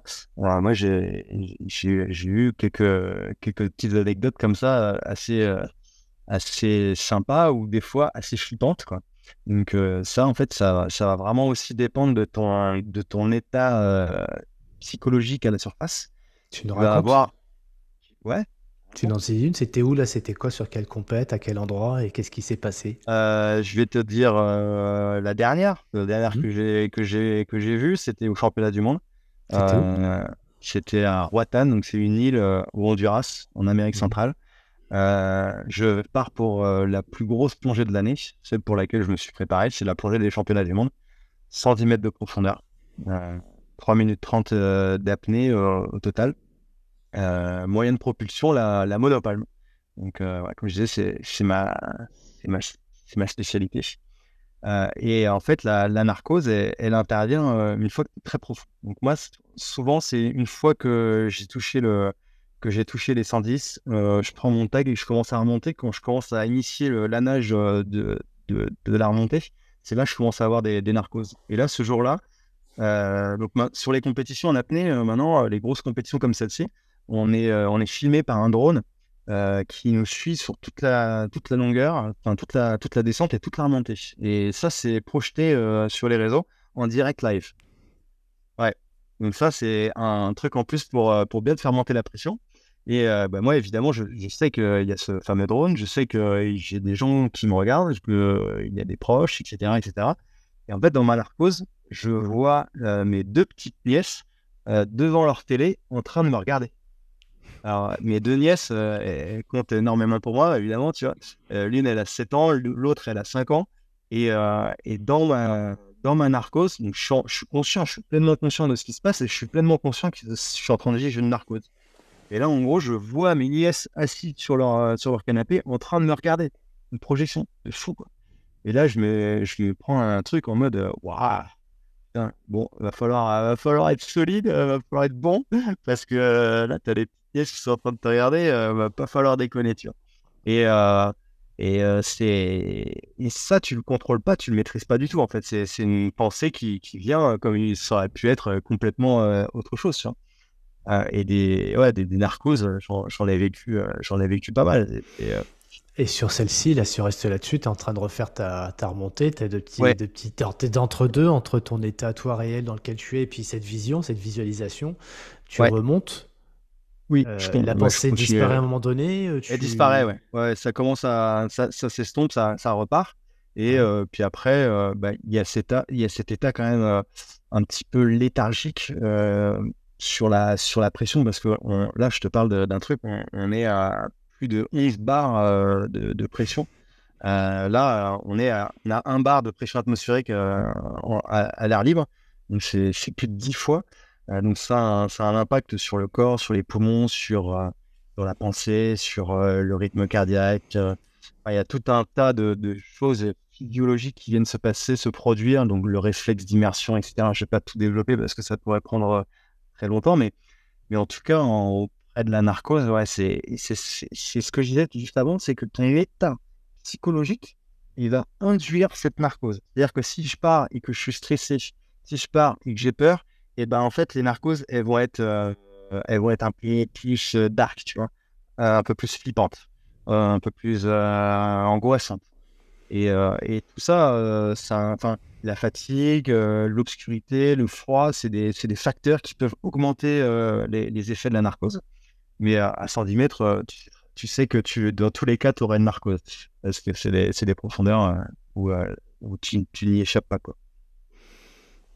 Alors si je t'écoute, les gens qui des fois ont des hallucinations dans leur vie de tous les jours, des pensées noires, tu vois, Ouais, je me sens pas bien. ouais. J'ai une pensée très négative. Voilà, je contrôle plus rien, tu vois. Alors, Ok. c'est pas la narcose, puisqu'on est à un bar, on est dans la vie de tous les jours, tout va très bien. Mais quand même, Ouais, ça nous bien, ouais. arrive. Ouais. Comment tu fais pour que toi garder le contrôle? Alors, tu sais que tu as ta narcose, tu sais que tu vois les liesses, tu sais que c'est pas normal. Pour pas te laisser envahir par ça, cette mauvaise sensation, comment tu fais, toi, à ce moment-là? Alors, sachant que tu peux Là, pas respirer en plus. il y a déjà, en fait, en amont, il y a un travail de préparation mentale qui est colossal, en fait, Mhm. pour plonger dans ces profondeurs. Moi, ce que je dis toujours, c'est que déjà, ça me puise une énergie mentale énorme.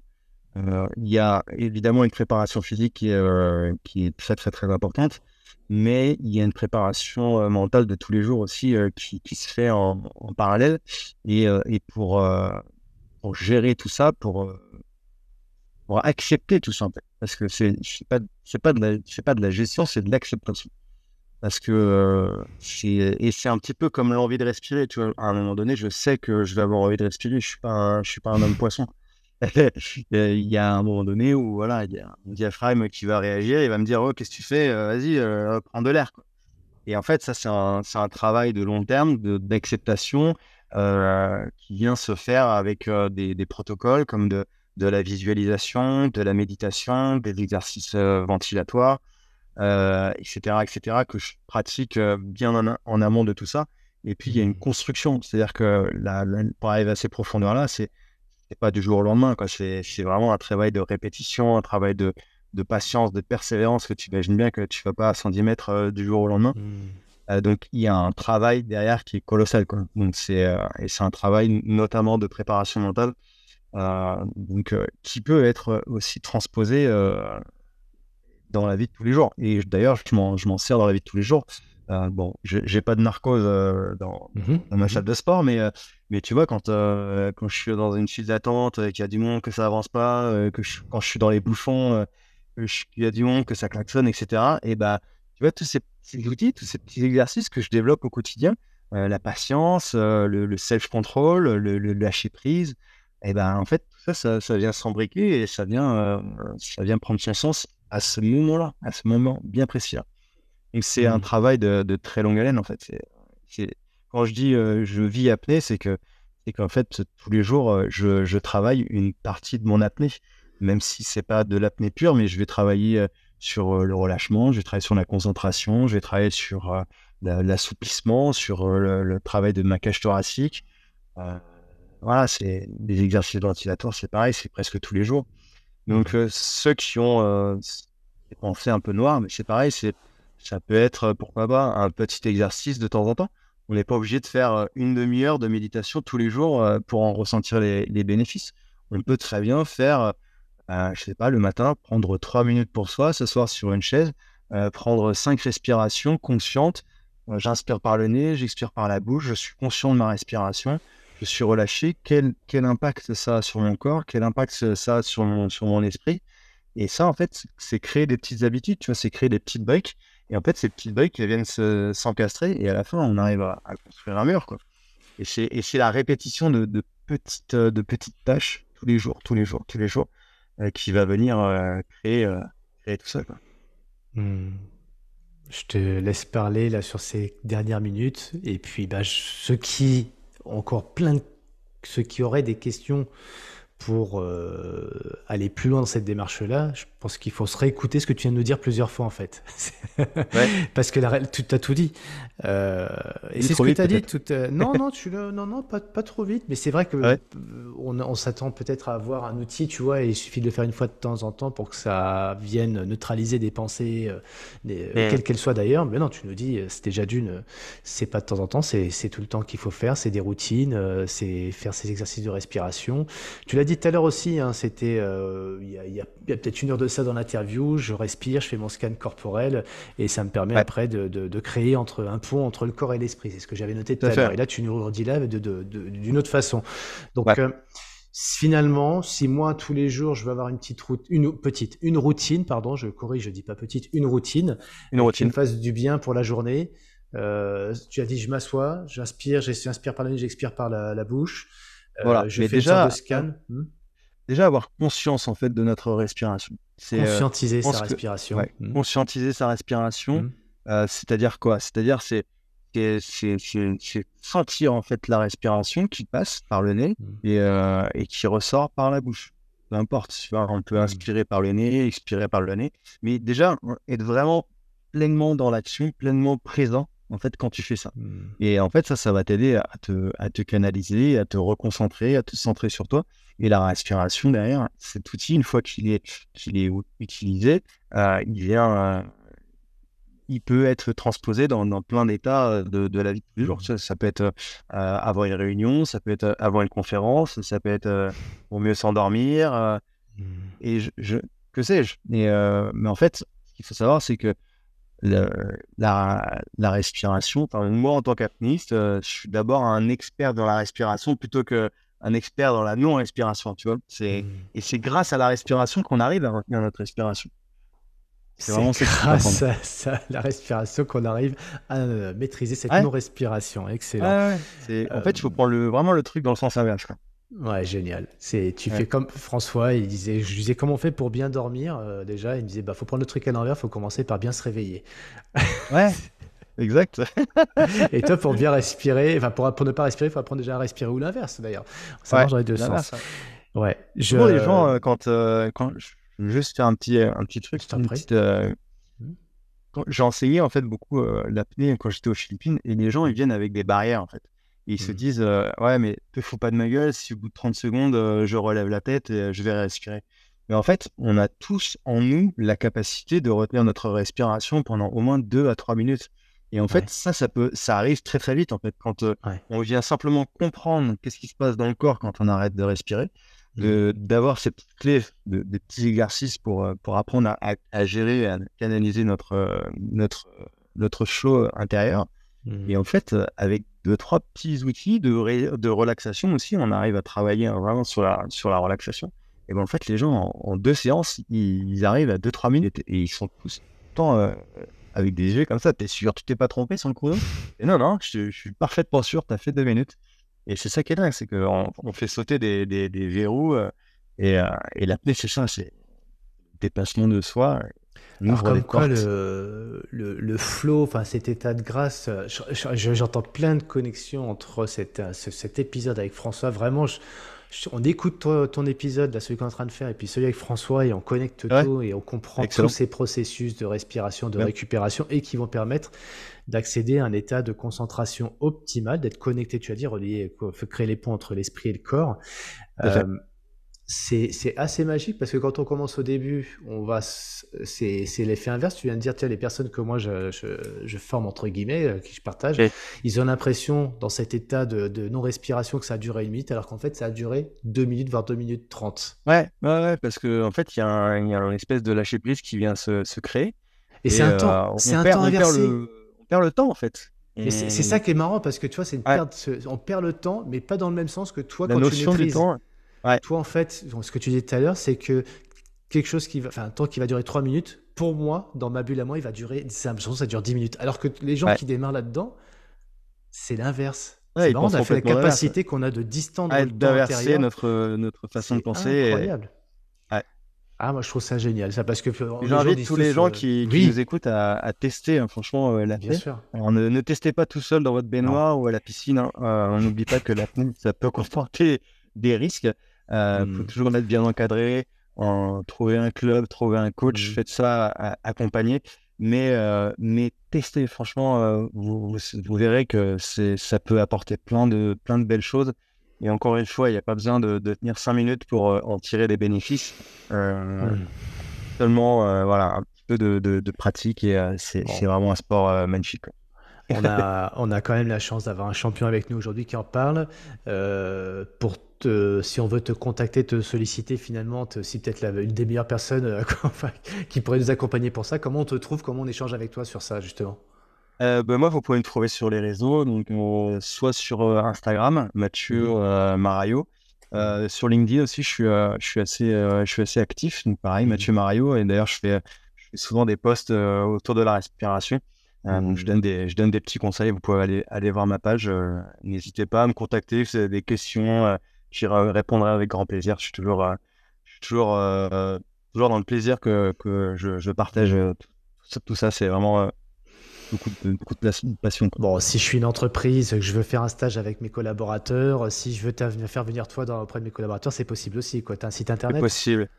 J'ai un site internet, mais il va falloir que je le refasse parce qu'il est plus axé vraiment apnée sur les cours Performance? d'apnée et pas trop sur la partie entreprise et conférences. Mais je suis en train d'y travailler et de toute manière, vous pouvez me contacter. Ce sera avec grand plaisir. On peut collaborer ensemble, il n'y a pas de souci. Pour terminer cette interview, quand même, on a un champion avec nous. Tu es un des meilleurs sur la planète dans ta discipline. Donc, tu parlais de la monopalme et tu vas jusqu'à 110 mètres de profondeur, c'est ça? Ouais, En c'est ça, ouais. plus, hein. Ouais. Celui que tu nous as raconté tout à l'heure, c'était finalement c'était ton record. Ouais, alors j'ai fait 111, mais à l'entraînement. Et donc 110, c'est la performance validée en Mhm. compétition qui m'a Mhm. valu la 6e place au dernier championnat du monde. Et Mhm. j'ai fait un petit mètre de plus à l'entraînement. C'est quoi ton prochain objectif?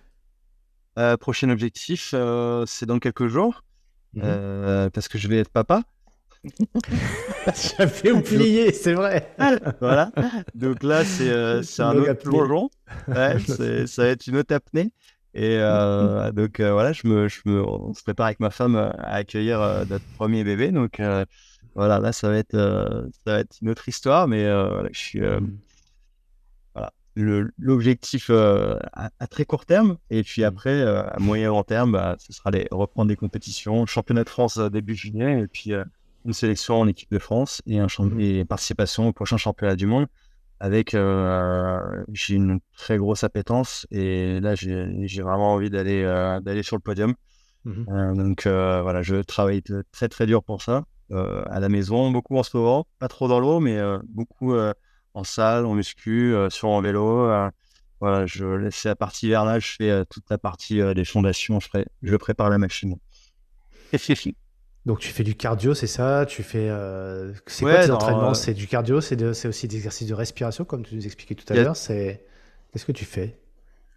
Ouais, alors là, ça va être beaucoup de la préparation à sec, entre guillemets. Donc, Ouais. un travail de musculation où je vais travailler sur le bas du corps, donc les jambes, parce que c'est mon moyen de propulsion.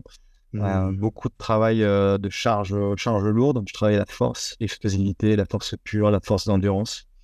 Donc, ça va être le travail de musculation. Après, il va y avoir un travail d'endurance cardiovasculaire sur le vélo, un petit peu de course à pied, un petit peu de natation et puis de l'apnée, mais l'apnée en piscine. Donc là, je travaille sur des gammes comme ce qu'on pourrait faire un coureur. Donc je révise ma technique, je révise ma position, je fais du volume, beaucoup de longueur.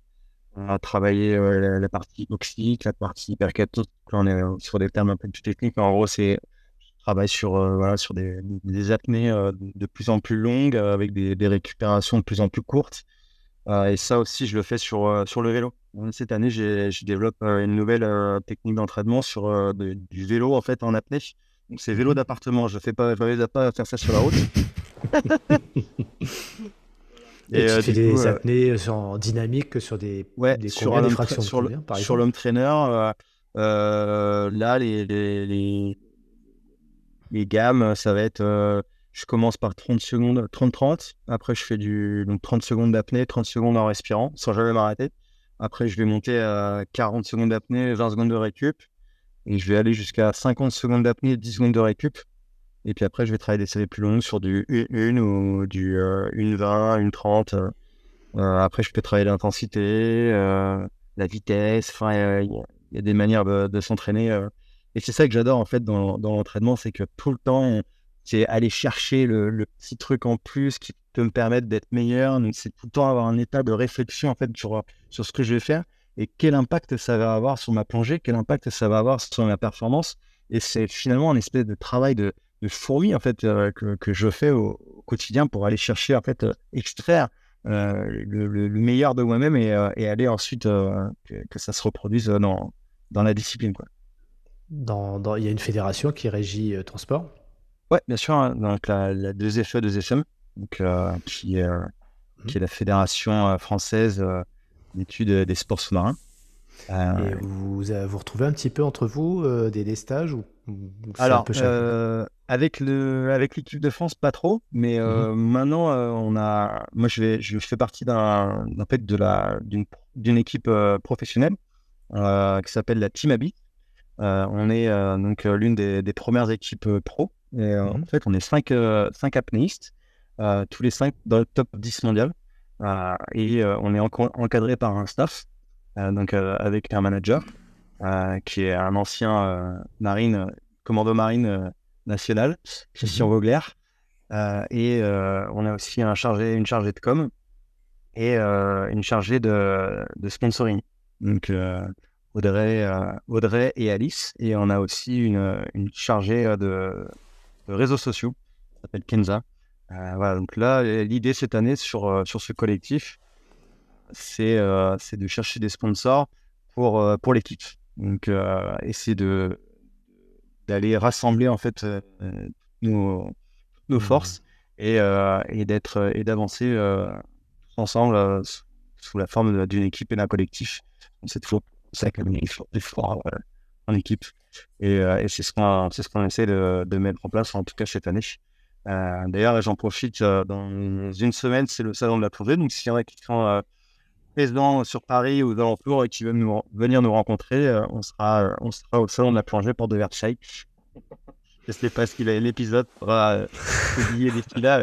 C'est un peu de peut-être. Je crois que quand les gens écouteront ce podcast, ils regarderont la carnet, ils disent, je pense que ce sera en Ouais, 2024, là. ouais, 25, bah, 25, à pardon, l'année 25. prochaine, sinon. Bon, un peu Ah, d'avance, ok, c'est pas grave. non. C'est chouette ouais, Ouais, de t'écouter parler de tout ça, déjà d'une ta discipline, ton histoire aussi, et puis bah, aujourd'hui ce collectif là aussi, parce que c'est vrai que c'est un sport individuel, mais c'est compliqué aujourd'hui, j'imagine pour vous d'avoir, ouais. bah, même si c'est vrai que ça fait rêver, on voit quelques vidéos parfois avec des gens bien connus, mais bon, ça reste quand même très centré sur l'individu et pas tant sur la discipline, et Ouais, il n'y a nous, pas que deux, trois, c'est vous ce êtes quand même qu'on essaie nombreux, de quoi. montrer différemment, c'est que l'apnée, c'est certes, on descend tout seul, on est tout seul en bas, mais on a besoin d'un collectif, on a besoin de protocole, on a besoin de logistique, on a besoin de personnes, d'humains, pour descendre, et ça peut pas se faire tout seul, quoi. Et donc, Mm. la force du groupe, elle est super importante. Et nous, l'idée, c'est d'arriver en tant qu'athlète, de performer au plus haut niveau sans avoir à se préoccuper de tous les à côté, à gérer sa com, à gérer ses réseaux, gérer sa recherche de sponsors, gérer soulever des fonds, etc., etc. Parce que ça demande une énergie folle. Et quand tu es à haut niveau, t'as pas trop envie de te disperser, surtout dans un sport comme l'apnée qui demande une présence, enfin un équilibre mental euh, très très très fort. Donc voilà, c'est arrivé un petit peu à se reposer sur ce collectif pour que nous, athlètes, on puisse performer à notre plus haut niveau sans avoir à se prendre la tête sur ce genre de soucis, quoi. T'as 36 ans, c'est une discipline qui se pratique, alors loisir, je pense qu'il n'y a pas de limite, mais du moins dans la compétition, c'est quoi un peu les pratiques dans ce milieu-là? Tu te vois faire ça encore combien de temps, toi, à ce niveau-là? Alors, bah, à ce niveau-là, disons que c'est un sport dans lequel on vit bien, Mm. comparé à d'autres sports comme la course à pied ou des sports à impact. Nous, on est porté, on est dans l'eau et il y a cette dimension mentale. Donc, en fait, moi, je suis un petit peu dans l'âge où je suis un peu à mon meilleur niveau, quoi. Donc 36 ans pour un sportif de haut niveau, c'est rare quand même. On est en général plus proche de la retraite que de son pic de performance. Moi, je suis à l'état vraiment et je progresse encore. Et j'ai des collègues qui ont 10 à 15 ans de plus que moi, donc tu vois, quasiment 50 ans et même plus. Christian, d'ailleurs, qui est notre manager, il descend à 54 ans à plus de 100 mètres de profondeur. Et il a commencé l'apnée sur le tard, tu vois, il avait une quarantaine d'années. Après, je me vois pas non plus faire ça encore des décennies et des décennies. Je pense qu'à un moment donné... Et justement, par rapport au fait d'avoir la paternité qui approche, ta femme, tes responsabilités, c'est un sujet ou c'est pas un problème, c'est une discipline comme une autre ou non, on voit quand même que c'est quand même dans l'extrême. Vu de l'extérieur, dans ton cocon à toi, non, c'est quelque chose qui pose pas un problème, c'est pas un sujet? Non, disons que elle est pas inquiète parce que elle sait que je suis sérieux dans ma préparation et elle sait que je mets tout en place, en tout cas pour plonger dans les protocoles de sécurité, dans la logistique. Et maintenant, moi, je cherche donc des clubs, des structures où le point d'orgue, c'est la sécurité, quoi. Donc, c'est plusieurs apnées de sécurité, c'est des bateaux, des systèmes de contrepoids. Donc ça nécessite du protocole, mais voilà, je fais pas ça un peu perdu. Je suis conscient qu'il peut y avoir du danger. Ça, je le répète aussi. Mais non, il n'y a pas de sujet. Et d'ailleurs, dans quelques mois à peine, on va aller s'installer aux Canaries pour qu'on puisse vivre ensemble tous les trois et que je puisse m'entraîner et aussi enseigner un peu là-bas. Parce que je suis amené à beaucoup me déplacer. L'année dernière, j'ai passé quasiment 6 mois de l'année en déplacement. Et voilà, l'idée, c'est de fonder une famille et d'être un père présent. Donc voilà, on trouve les moyens de continuer à ce que je puisse performer parce qu'elle est consciente que je suis à l'apogée de ma carrière sportive. Et elle n'a pas envie non plus que je m'arrête parce qu'il y a des bébés qui arrivent. Mais du coup, on trouve les clés, on trouve les façons de continuer à entraîner et à continuer à performer sans mettre tout ça de côté, quoi. Ok. Dans le style de vie adapté à ta discipline, à tes projets et que tout le monde s'y retrouve là-dedans, quoi, trouver l'équilibre. Ouais, Super. voilà, trouver un équilibre, de toute façon, c'est ce qui est primordial dans la vie de tout le monde. Eh oui, on terminera notre épisode là-dessus en te remerciant vraiment, Mathieu, de nous avoir amené dans ton univers. J'avais hâte vraiment d'aller dans les abysses, tiens, voilà, pour le terme du collectif. Ça s'écrit comment? AB pour le collectif? AB-Y-2-S. 2S, pardon. AB-Y-2-S. Pardon. 2S, c'est comme ça que je l'avais écrit, je suis content.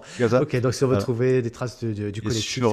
Sur Instagram, sur LinkedIn, on a un super site internet aussi qui est fait pour le coup. Et on propose aussi des séminaires en entreprise, des actions cette fois plus liées à notre collectif.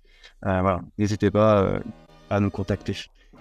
Eh ben c'est noté, Mathieu, en te remerciant et en te souhaitant plein de réussite pour tes projets familiaux et puis sportifs évidemment. À très bientôt, Mathieu, et au plaisir de te retrouver dans Champion de ma vie et j'espère aux Philippines.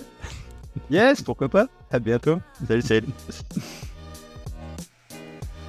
Merci à tous d'avoir écouté ce nouvel épisode Champion de ma vie. Si vous souhaitez entrer en contact avec nous, vous êtes les bienvenus. Chez Champion de ma vie, on aime les rencontres, on aime les opportunités. N'hésitez pas à noter et partager ce podcast autour de vous. Envie de partager un commentaire, n'hésitez pas, on répondra à chacun d'entre eux.